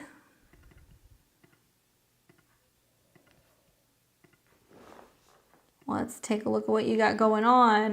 June 11th, 98. Make sure this is right. And that's at 11:51 a.m. You said you don't live in Tucson anymore. Love your channel. Appreciate your content. Thank you. I was wondering if you could give me some guidance as to what the theme of the near future is going to be like in a general sense. Maybe transits that catch your eye. All right. Well, I mean, wow, you have a lot of mutable in your chart. So things are kind of going to be popping here in this next year. Okay. So, you know, probably the big one for me is that you're going to be going back and forth with some of this mutable stuff, which you have probably kind of felt like in 2024, there was like a season to everything. Like just recently over the summer, there was a lot of reevaluating things for yourself. You know, you had a retrograde through your first house. You also saw earlier in the spring going into the summer, it was more kind of work oriented. And then in the spring, it was kind of more, you know, dealing with things that were going on, you know, pertaining to relationships. So this almost kind of forms like this square where there's like a four-way stop. So it's like I do this for a couple months and then I'm doing that. And then this has to be adjusted for that. And this is that tension that you get from all of the angles with planets in the mutable signs. Okay. So you're ruled by Mercury. The Mercury retrograde is important right now, but I'm also thinking about how this Mercury retrograde period has been about where do I live? You know, what's going on in my private life? What do I need to organize in regards to my home base? What's changing with my family?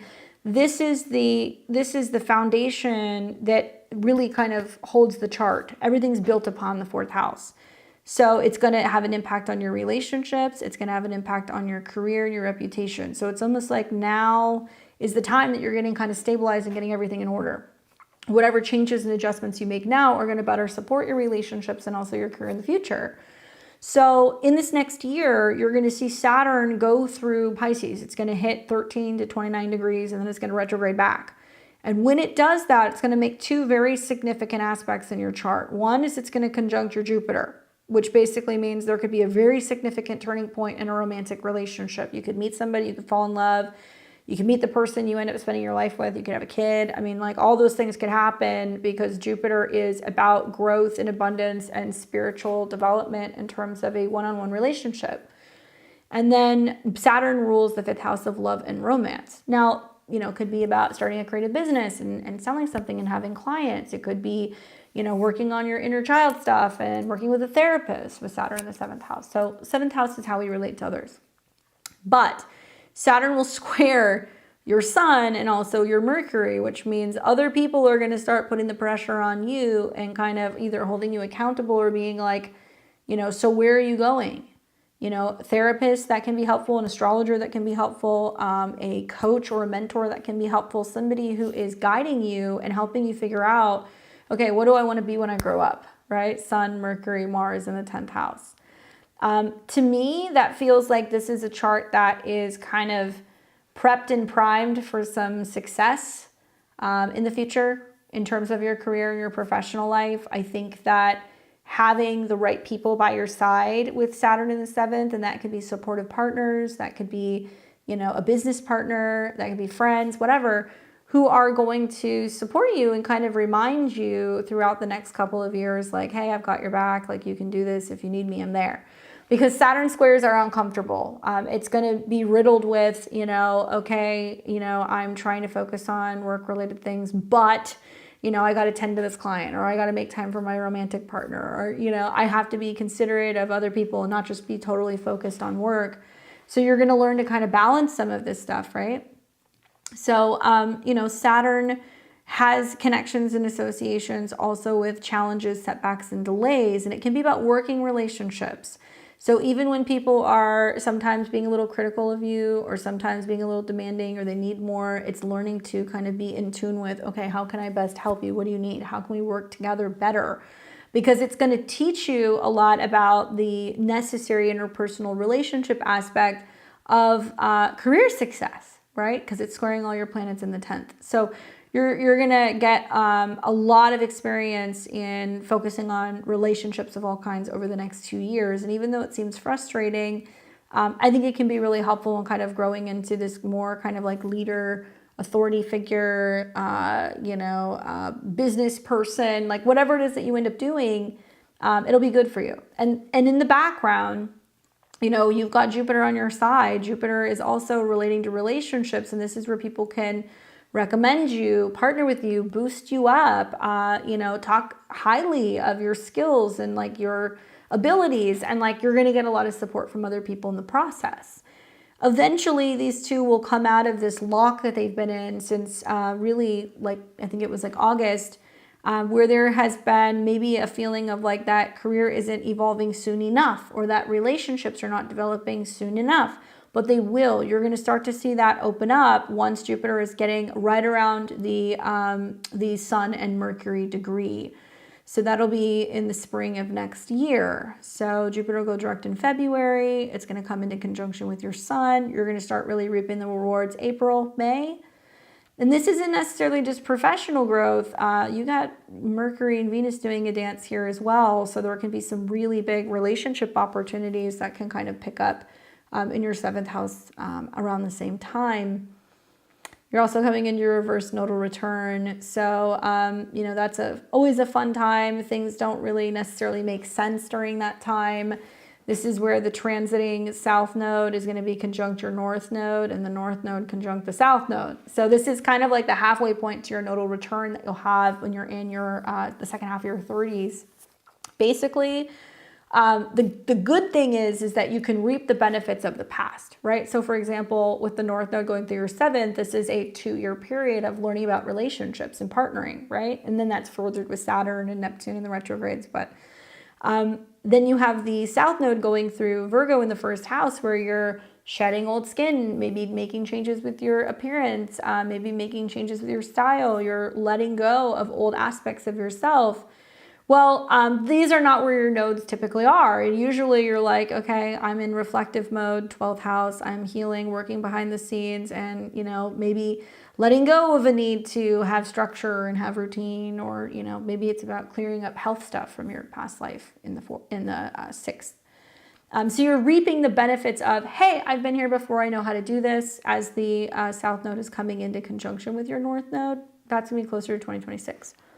But all roads lead to some kind of more serious commitment and maturity within one-on-one relationships, while simultaneously stepping into a new position out in the world and getting recognition for your work. So it pays to work with other people, I think, in my opinion, right now. Anyway, I hope that is helpful for you, Zay. All right, we got Crystal. She's still in here. I went through a couple of different people. Let's see.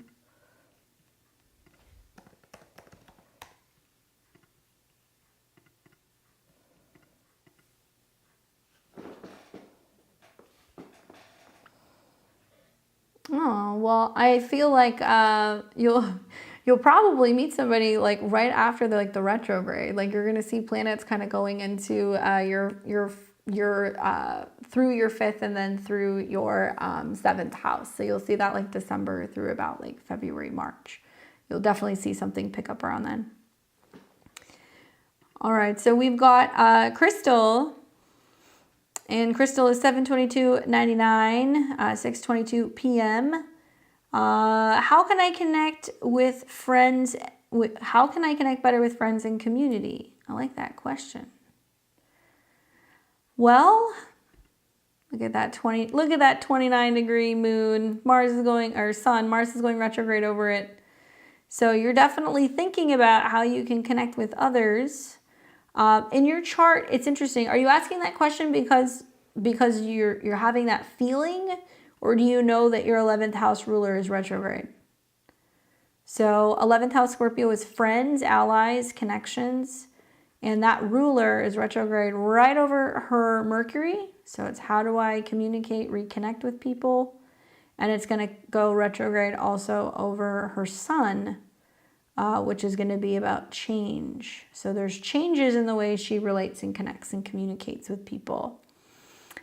My thought on this is that while you're going through the Mars transit and it's retrograding in the 7th, so you're reflecting on relationships, reconnecting with people, things like that.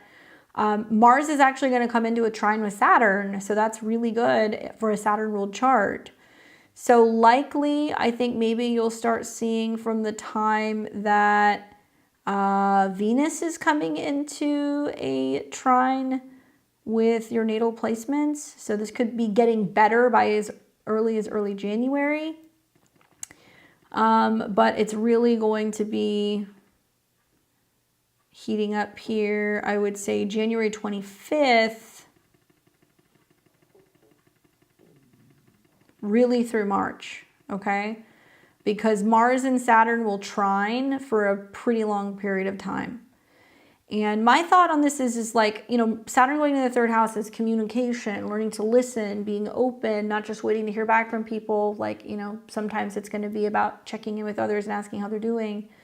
That trining Mars means that you're going back and reconnecting with others, and it's opening the door to emotional connections and relationships. It's going to trine your moon. So pretty much January through March is when you're going to see some change. It's hard, I'm not going to lie, because Pluto's in your 1st house and Mars is retrograde in opposition to that. So it can mean that you're like, oh, I'm sensing people are going through changes, or they're a little scattered, or they're not all there, they're not as consistent. And like the opposition to Pluto can have you going like, okay, is it them going through something, or is it me? Like, did I scare somebody off? You know, and I don't think that's the case. I think that whenever you see a retrograde in your 7th house, you're going to see that other people are going to be delayed, or they're going to be a little sidetracked. Meeting friends and making friends, you know, during these same transits, when Mars is trine Mars, or when Mars is trine Saturn, like you'll meet new people, and likely you'll meet them online, Pisces 3rd house, or you'll meet them within a local community, or it'll be something where people go out and get a drink, right? Pisces, or they're going out and they're having some like, you know, evening book club, or it's something that you're doing where you go and you hang out with people locally, where there's like shopping and music, something that's Pisces-like, that will allow you to kind of connect with people better. But I would say we want to change the way that we connect with others, right? During a retrograde, you know, that moon of yours in Scorpio means that you're going to bring in some friends that are going to be a little intense, and they're going to go through some stuff, and they're going to have some healing to do, Chiron. And like sometimes, you know, for you, that can be you going, okay, well, I hurt when my friends hurt, or when they're not reaching out to me, or, you know, talking to me, like it's difficult for me, Scorpio.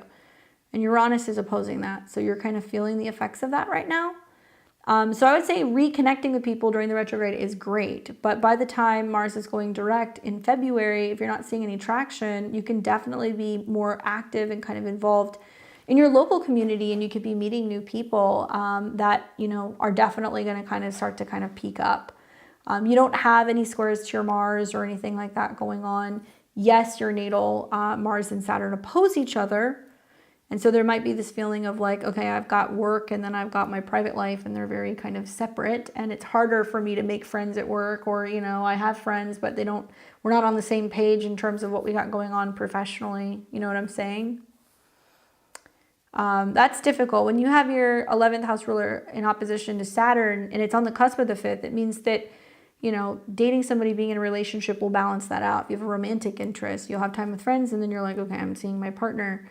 But it also can mean that you have your own hobbies, or your own interests, or other things where you're like, I don't feel like I'm being left out, or if there's periods of me not seeing people as much or being as social, you know, I'll be doing my own thing. But also Mars Saturn is like, does it feel good? You know, do you have people who are going through like toxic drama, and like, does it affect and impact your happiness and your ability to kind of feel, you know, wanted also? Squares Uranus. So you can feel like people are kind of around when it's convenient, when they want to be friendly, and then they go through stuff and they drop out and you're like, oh, you know, this isn't making me feel good. So this is more relationship oriented. It could be platonic, but this could be a time where there's some romantic opportunities that are kind of coming into your life with this retrograde as well. Okay. Yeah. Yeah. Difficult. I mean, you know, I would go and learn about your Chiron and your moon, because there's relationship wounding revolving around other people. And it could even be other people are going through stuff. Scorpio is like, you got friends that are, you know, going through scandals in their relationships or financial concerns, or, you know, somebody is just going through some serious life-changing situation or grief. And you're kind of like, man, you know, like I'm not feeling the consistency. And when you find something to fill that, so that way, you know, people coming and going doesn't impact you as much, or maybe you start to kind of learn to be more selective with friends and you're not hanging out with fair weather people, you know, things kind of change.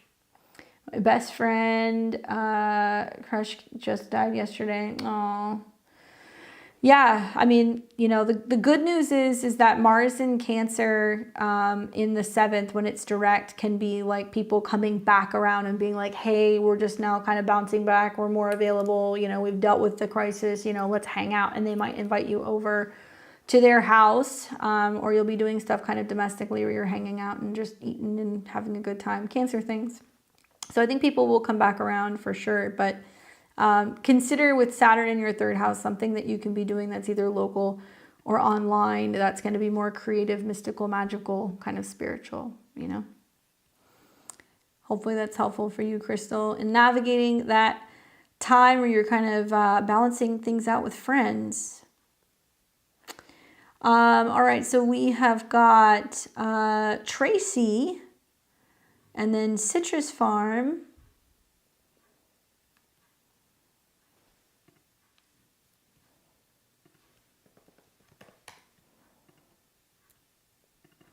All right, this is for you, Tracy.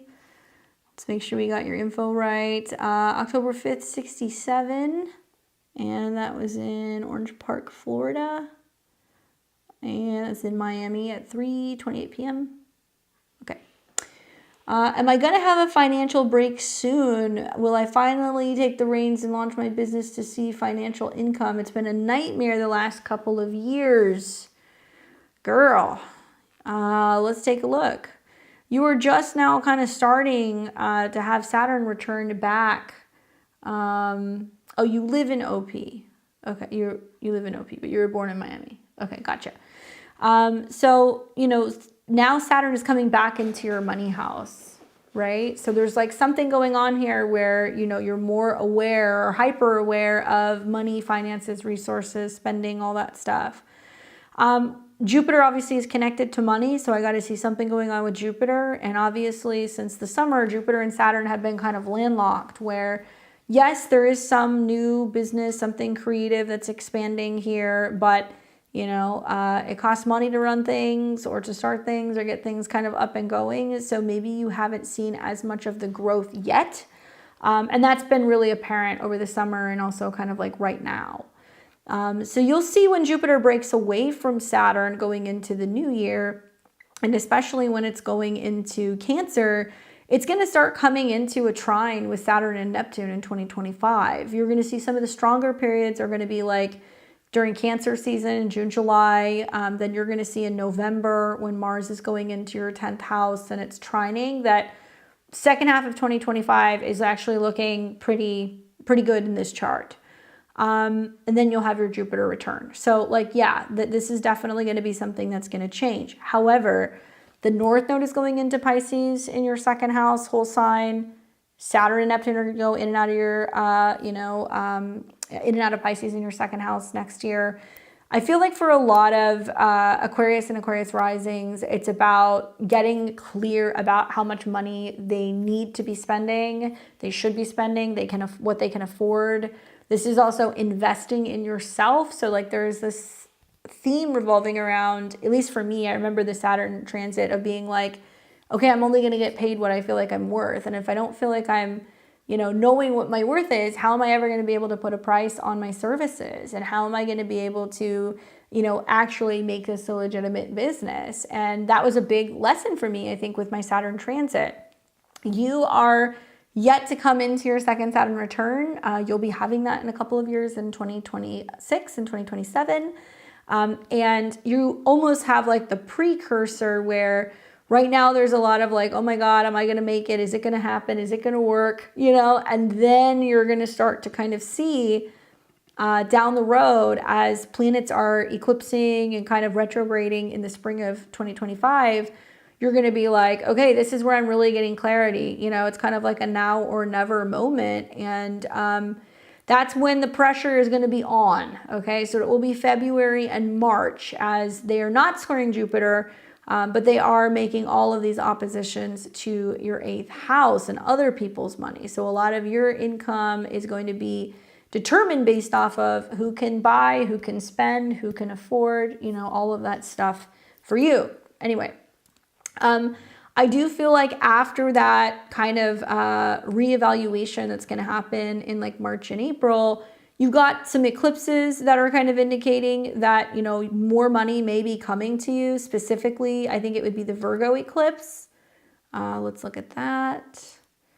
And that's because the eclipse is going to be in your 8th house of others' money, ruled by Mercury, and Mercury is going to be turning retrograde over your Saturn. Like, you might start charging more, you might have higher fees, you might potentially bring in more clients, people might be finally, starting to kind of return back to you for services or for some kind of like collaboration.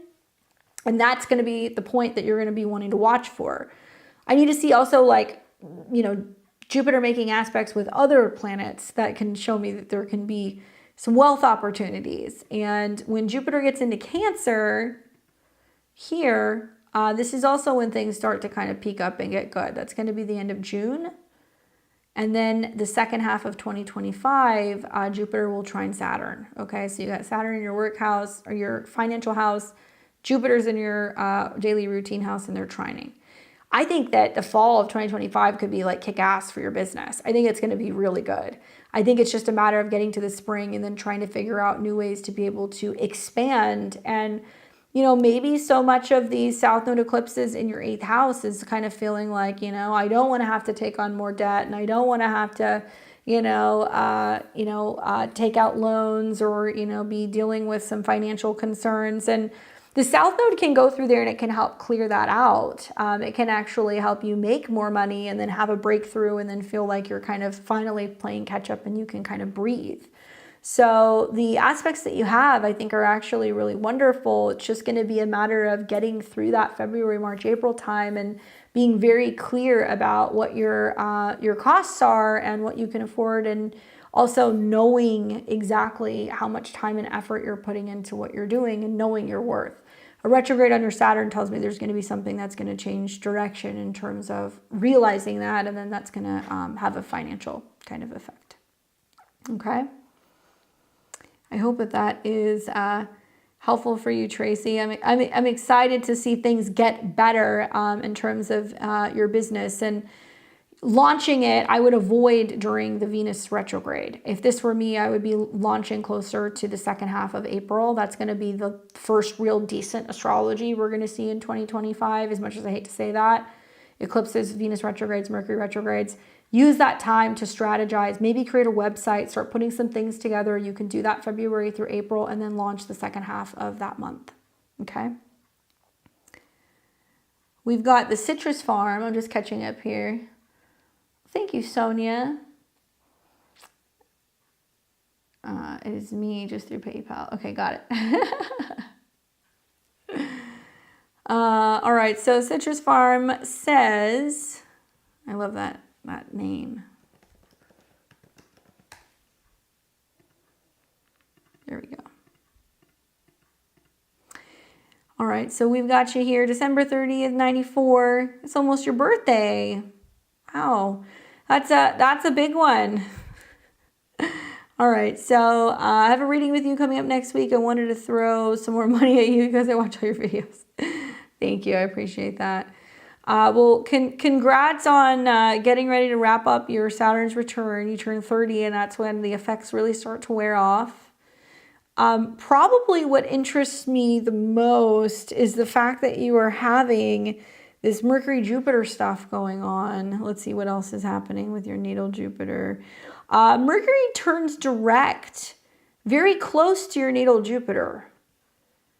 So on one hand, like this is your Placidus, this is your Placidus 11th house. So there can be exciting get-togethers and gatherings and celebrations and doing stuff with your friends, right, for your birthday because you're Jupiter. The thing that's most fascinating to me, though, is that the retrograde has been happening in opposition to Jupiter, and it's been in a square to your natal Saturn. So it's been trying to get you to be like more clear about some of your financial goals, more aware of what it is that you want, specifically in relationships, because it's at a 7. So there's been this back and forth that's like, do I want it? Do I not? If I do, what do I need? And like, what am I looking for? And by the time Mercury comes back into your ascendant along the late degrees, it's going to start opposing Jupiter. And that could be some really interesting points where you could have some really interesting back and forth with someone. You could meet someone. And I would be paying attention to the feedback that you're getting from other people because it can be really helpful. Obviously, as a Capricorn, you have all of this Sag, and when planets go through Sagittarius every year, there's like this cosmic clearing, I would imagine, before your birthday, or maybe you want to go and, be alone or take some time off or travel, or you just want to kind of like have a break to kind of escape. Use this time to really sit with things and ask yourself, like, what am I letting go of? What's time to kind of close out? Where do I want to be in this next year? You're now turning 30. I guess that's okay. I can say that out loud, but you're turning 30, and that basically means you're activating your 7th house annual perfection year. So that's a year that's going to be very relationship oriented. And when we look at your 7th house ruler, it's in the 1st in Capricorn. So it means that you're going to watch Mercury retrogrades all year. They're going to be important. Don't worry, it'll be over when you have your birthday. The next one is going to be in Aries, which will be your whole sign 5th, which will be about relationship stuff. And then you'll have another one that's going to be happening next summer in your 9th. Anyway, when your 7th house ruler is on the ascendant and it's in Capricorn, it means that you're going to start feeling like incentivized to want to work with other people, want to have clients, want to partner. More serious kind of mature conversations about relationships are going to start kind of taking place, which I think is a good thing. You have to call that in. And this is also relationships that are of value. So I kind of feel like with the Sun and Mercury and Neptune and Uranus in your whole sign 2nd, granted, Placidus, this is all intercepted. So it's like, these are your blind spots, but this is about getting clear about what do I want? What do I value? What do I need for security? And the 2nd house holding your 7th whole sign means that you need somebody who's going to like be solid and they're going to like claim you. And maybe you'll find somebody who's a combination of like Taurus, Scorpio, or Capricorn. It could also, maybe Virgo. You might see some Virgo energy in there. These might be signs of people who you're meeting. I've been figuring out the type of relationship partnership I want, so it makes a lot of sense. Yeah. And it hasn't been the clearest, right, because of the squares to Saturn and Neptune. So there's a lot of needing to release and free yourself from how relationships have looked in the past, how they felt, how that's impacted maybe your home or your family dynamic. And then, then being able to move forward. Like, you're not going to have a lot of clarity right now. I'm not going to lie. I think this is about being around friends, reflecting on this last year, thinking about your goals and what you want. The Mercury retrograde in your 1st house is what you want. Then when you start to see Mercury making some better aspects, like for example, when it goes into Aquarius and it's trining Jupiter, maybe you're going to be a little bit more clear in January. But this Mercury retrograde kind of haze is going to hang around until the beginning of the year. So now is the time to feel into things. That Saturn square means you have to feel, you have to know, what do I value? And I have to think about what I really value in a relationship or in a person, and then you go looking for some of those qualities, right? And having to be on the same page with all of that, by the way. So I hope that is helpful for you in kind of giving you some insight, but definitely really interesting transits in your chart, and your seventh house year looks like it's going to be something where you feel a little bit more solid when it comes to connections with other people. Hope you have a happy birthday. All right, we got Nicole. Well, thank you. I appreciate it. I've got Nicole and then Michelle. You guys are in the queue. Thank you guys for your patience. I appreciate it. We always have a handful of people on astrology night. All right, so Nicole, let's see. I want to make sure we got the right info here. We've got you August 1st, 79. See, I knew there was something off. 79, let me fix that. I always have to double check when it's Mercury retrograde. For some reason, it's like, that's when I have the most like, oh, that wasn't the right birth year moments. All right, there we go. Okay, so she says, the retrograde is retrograding and life has been hectic. I'm totally the fall down, 7 get up, 8 kind of girl, but this is a test. Roller coaster ride of health scares, home renovation nightmares, Sun college admission, Gemini rising, God willing, and more blessings. All right, I think I'm a Sag rising, Scorpio moon, Leo sun. We'll be booking a chart after the holidays. Well, yes, you are a Virgo rising. You got a Leo sun. And where's my marker? There we go.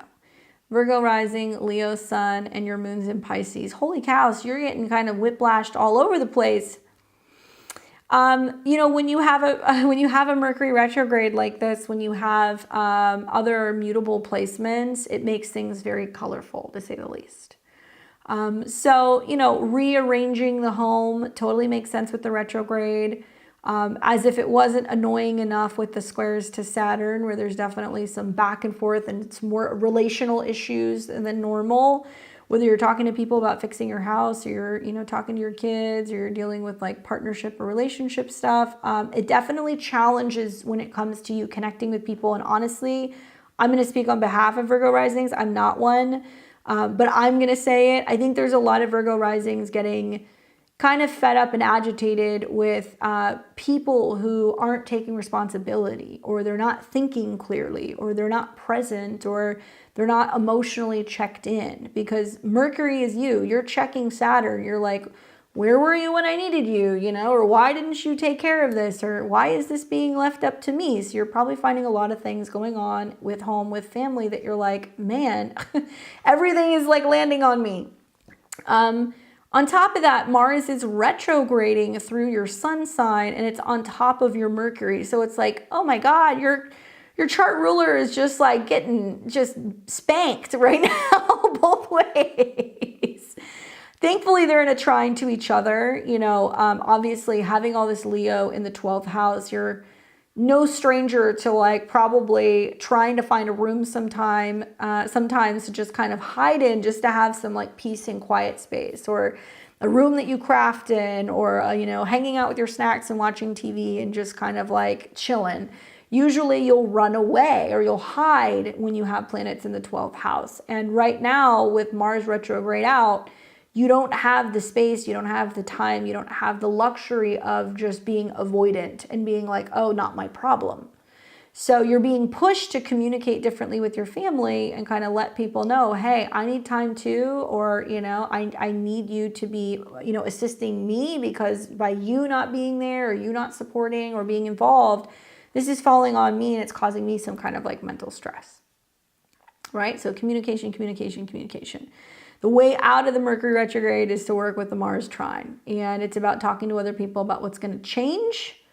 And change is definitely a huge theme as you're preparing for major ingresses into Aries in your 8th house. So like changing the house, changing the finances, you know, changing things with the kids.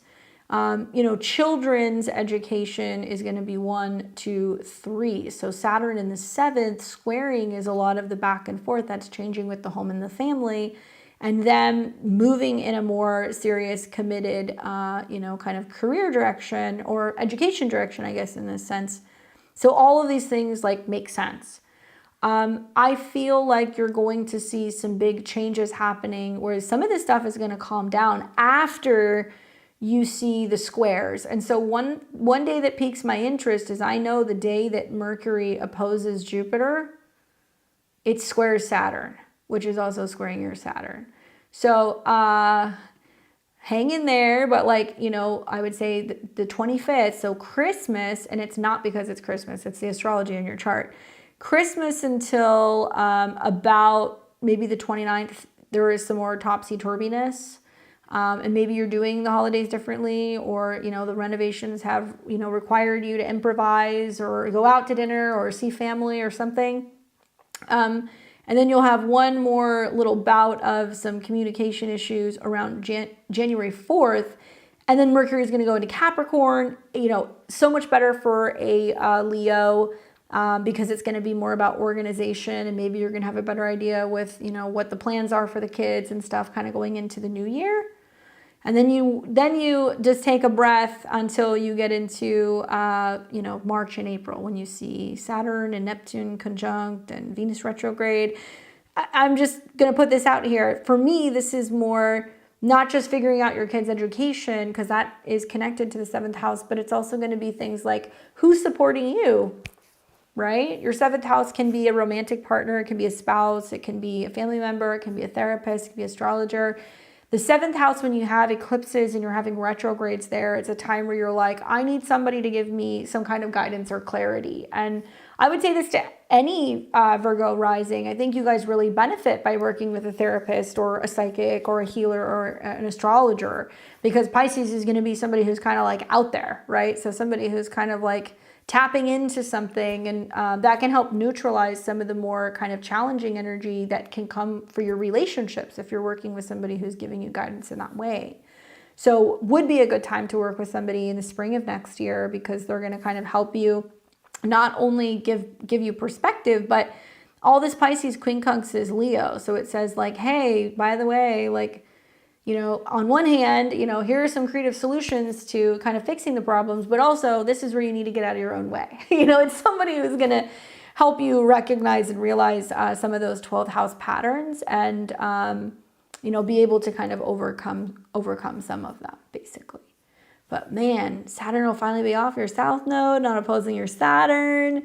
It's not going to be trying square your Neptune. And then for 2025, 2026, Saturn's starting to trine Mercury. So you're going to go, oh, the change is good. And the changes with the way that I think and how I communicate and how I navigate my routines. And Saturn and Neptune in your 8th, it's going to be very financial, joint resources, taxes, inheritance, investments.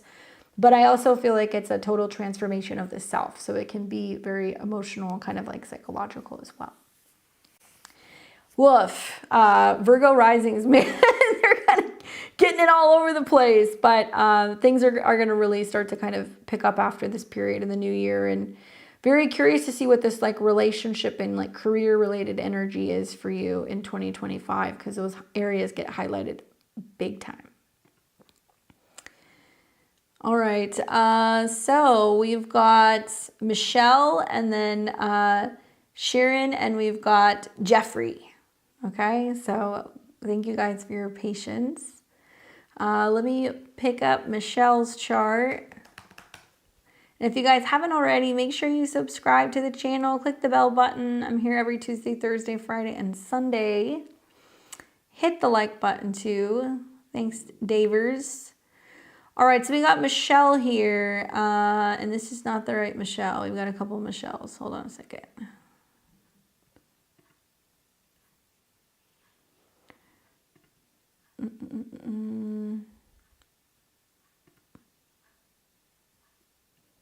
There we go.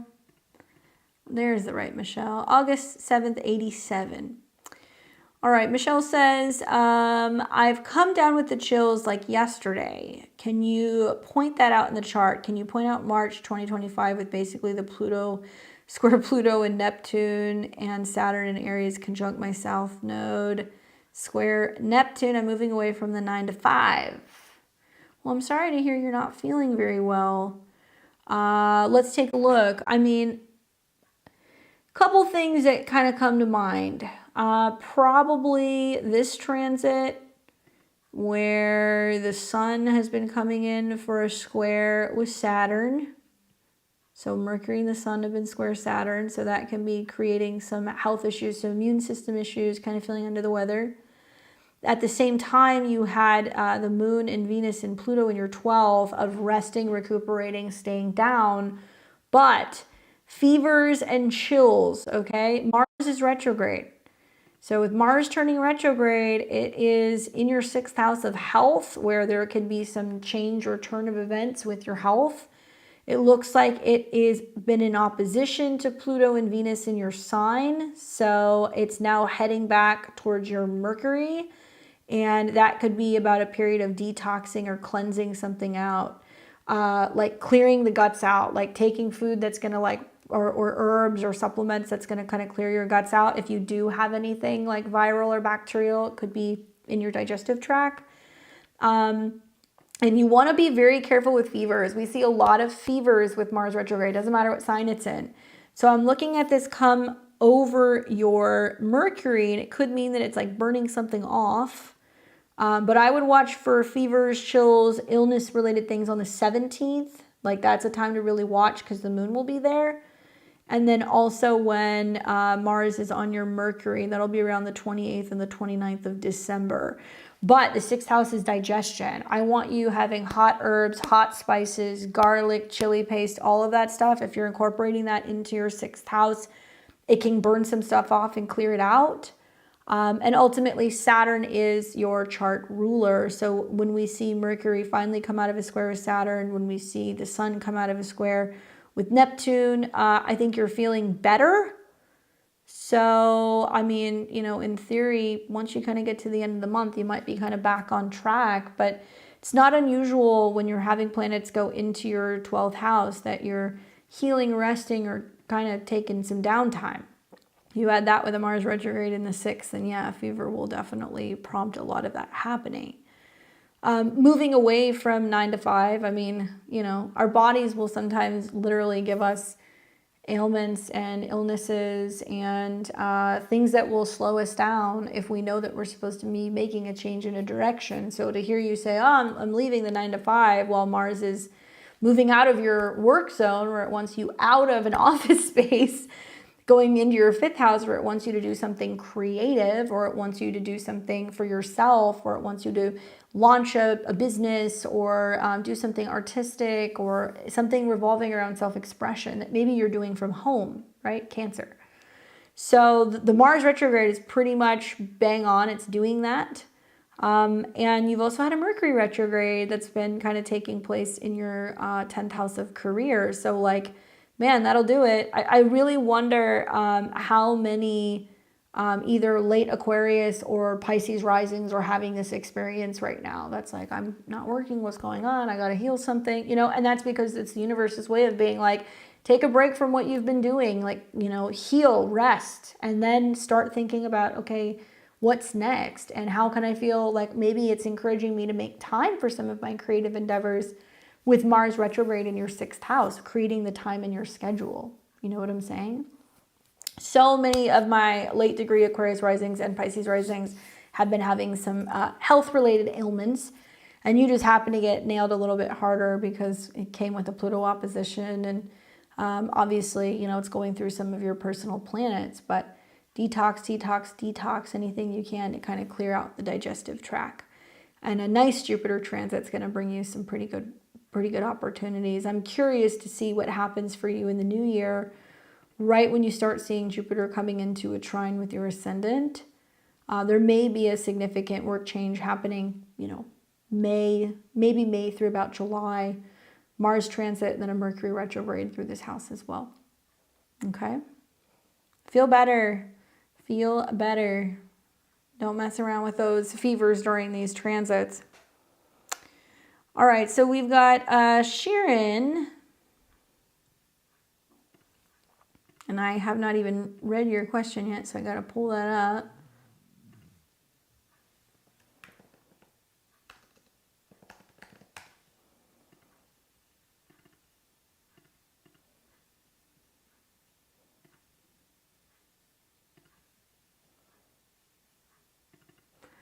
All right, so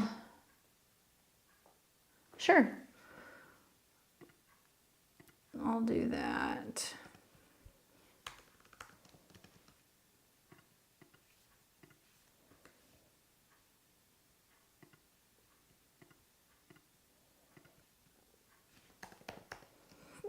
All right, so we have got you and the other person. Let's look at your question. My relationship question, okay. I've been single for 6 years, history of narcissistic relationships. I've gotten to know a new acquaintance in a work-related setting since May 23rd, 24.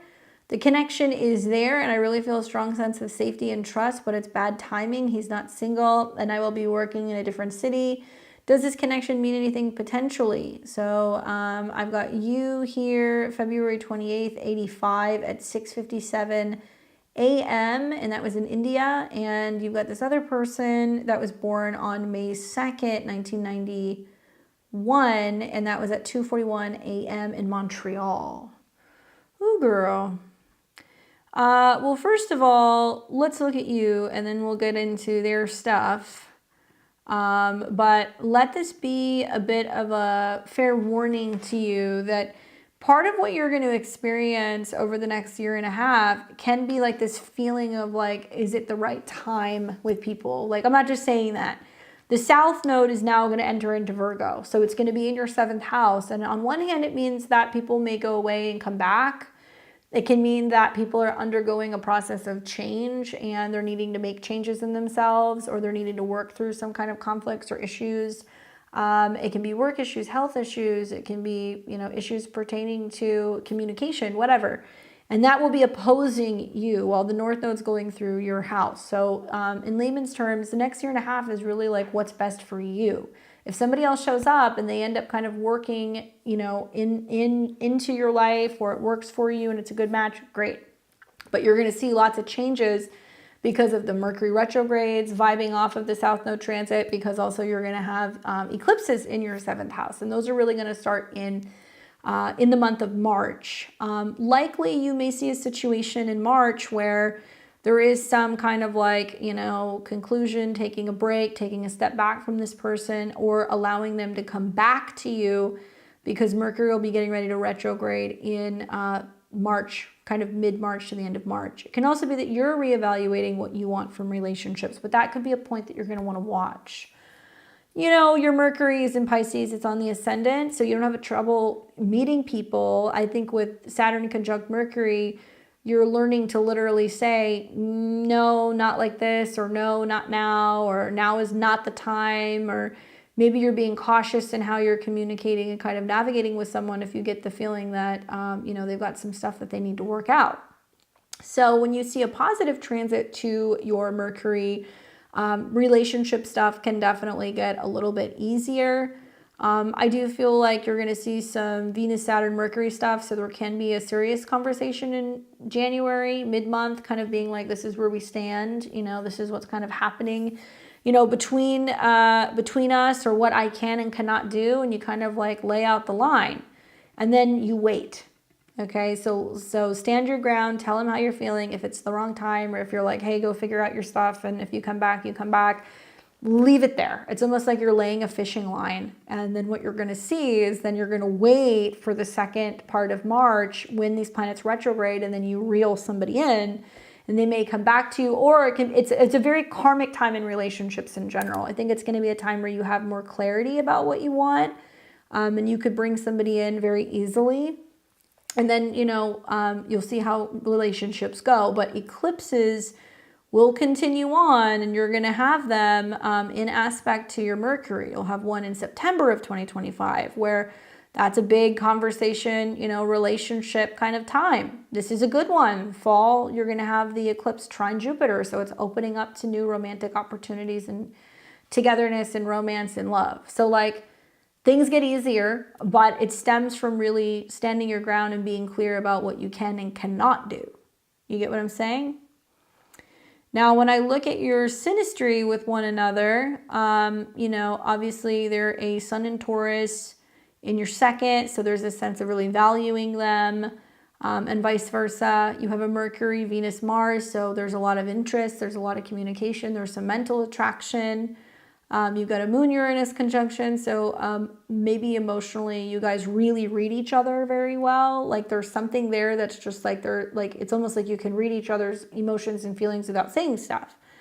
And nothing's in the 7th house, but Mars is in the 5th house. So that can definitely be a romantic kind of passionate connection. This person has Venus in opposition to Uranus. So there's this feeling of like they're available and then I'm traveling and then they're not available and I'm home. Like the oppositions is the stress between work and private life and relationships. It's not a bad aspect. I mean, I do feel like, you know, he has, or they have some planets in some of your relationship houses, but you've got a lot of stuff that also lands in the 11th house, which is like the friend zone, right? Saturn in the 11th house, North Node in the 11th house, Uranus and Neptune. It's like you say we're friends, but really it's like both of you know, yeah, this is something more, like we're not really friends. But maybe you're trying to navigate it that way, and that's fine. You can be friends. You can be friends, but I would be cautious with the Virgo South Node stuff to like get too involved with people who are not sure of what they want. I'm not the best person asking about the natal Venus in Gemini. I think I've got a little bit of like, I've gotten burned a couple times with that one. These can be people who get bored very easily. Okay, so they've got Venus in the 4th house and it's in Gemini. You know, they can go back and forth with partners with Venus in the 4th. Really, the sun rules their relationships. And because the sun's in the 2nd, this is somebody who's very loyal, right? Very, very loyal. So I will give them that. If they know that they're in a relationship and they're not happy, or maybe they're getting bored, you know, you can kind of be like, you know what? It was nice seeing you. It's almost like if you keep something at a distance, because they have Venus in opposition to their moon, if you keep something at a distance and you just have a little bit of space and you're not too like available, then that will keep them coming back. But you know, they are loyal. I will give them that with the sun in the 2nd house. The moon in opposition to Venus also talks about that there is like they like, or they are emotionally kind of attracted to people who are like, you know, we can have our kind of playtime, but I'm busy, I've got stuff to do. So like he's not going to take it personally if, you know, you've got stuff going on and you're telling him, you know what, I'll see you when I see you, because I think maybe you need a little bit more time to feel this out and see, is he bored or is he actually really interested in kind of like leaving the person that he's with? Obviously, you know, they're going through Mars retrograde in Leo, which is in their whole sign 7th. So this can be changes with relationships. Why? Based off of them changing. So that kind of back and forth can be kind of going on really until about the spring of next year. And then the sun being the ruler, you know, and the sun is in a square to Jupiter and also Saturn. It's almost like this person's needing to learn to not just stay with things because it's safe. And it could be a paycheck, it could be a relationship, it could be living in their hometown. That sun square Saturn and Jupiter tells me that there's going to be a lot of missed opportunities in relationships and living situations and financial situations if they're not open to change, right? Yeah, they don't like change. And it's like, I'm not happy in the relationship, but we've been together for 7 years, so I'm going to stay. And it's like, what the fuck? You know? Or they eat the same thing every day, or, you know, they go into the job that they hate every day, but they're like, I have a paycheck. There's something about that. And, you know, your Pluto, it opposes their sun. So there is this sense of being like, oh, I don't know about that change, you know, which is really good. Oppositions can be good in synastry, whether it's sun oppositions, not necessarily the harder planets, but oppositions in general get people out of their comfort zone. And you guys have that actually. So, you know, your sun and Mercury being in their 1st house, you're drawn to them. You will support them. You'll be around them, super friendly. But I wouldn't be too entirely available right now until Jupiter is in the 5th house. And even though they have their choice of 2 potential romantic partners in this next year, at least it's not squaring Saturn and they're not kind of like reevaluating, you know, both of them and kind of going back and forth.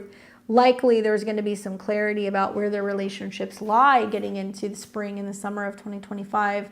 But yeah, watch out with that Venus in Gemini. Venus in Gemini is a difficult one. Yeah, not until they leave is right. And I'm going to tell you something, like, do not fear laying down the law. I would lay down the law hard in February when Mercury is coming into conjunction with Saturn, or Venus is conjuncting Saturn, and I would be like, yeah, no, this doesn't work for me. Like, this is what I need. You can't give me what I need. So it was nice talking to you. Maybe I'll talk to you in the future. And then watch them all kind of come back during that Venus retrograde. You're going to have to kind of be the punisher there. Anyway, I hope that that's helpful for you in understanding your guys' astrology. That's colorful. Bonjour. Venus retrograde is going to start the latter part of March of 2025, and it's going to go into April. All right, so we've got Jeffrey. Thank you for waiting.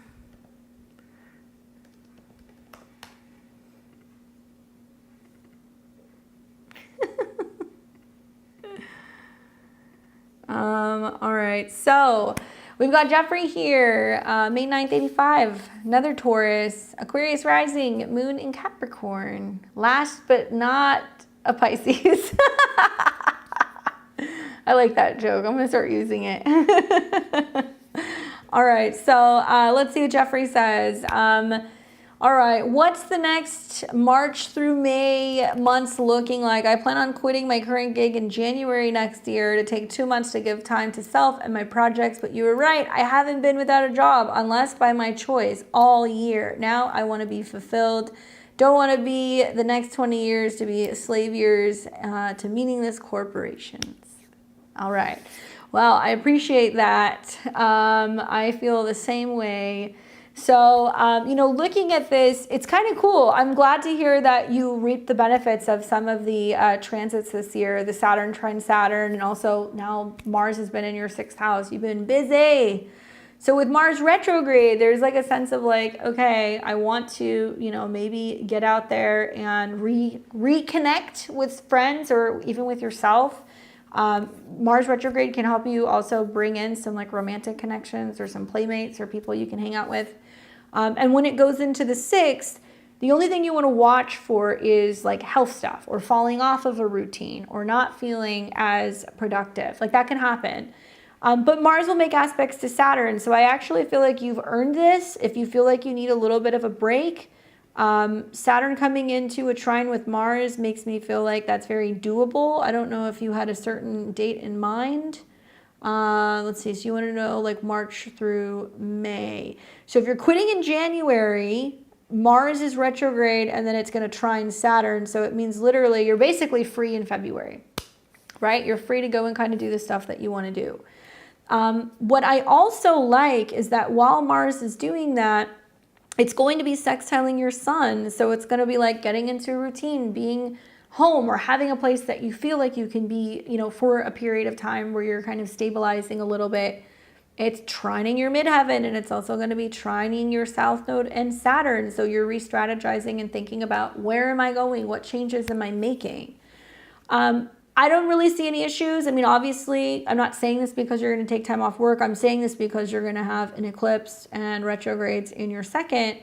Just be mindful, with retrogrades there's a sense of making changes with your spending habits or with your resources. So maybe you're like, I'm really trying to make my cash last longer, or I'm trying to kind of, stretch this time out as long as I can.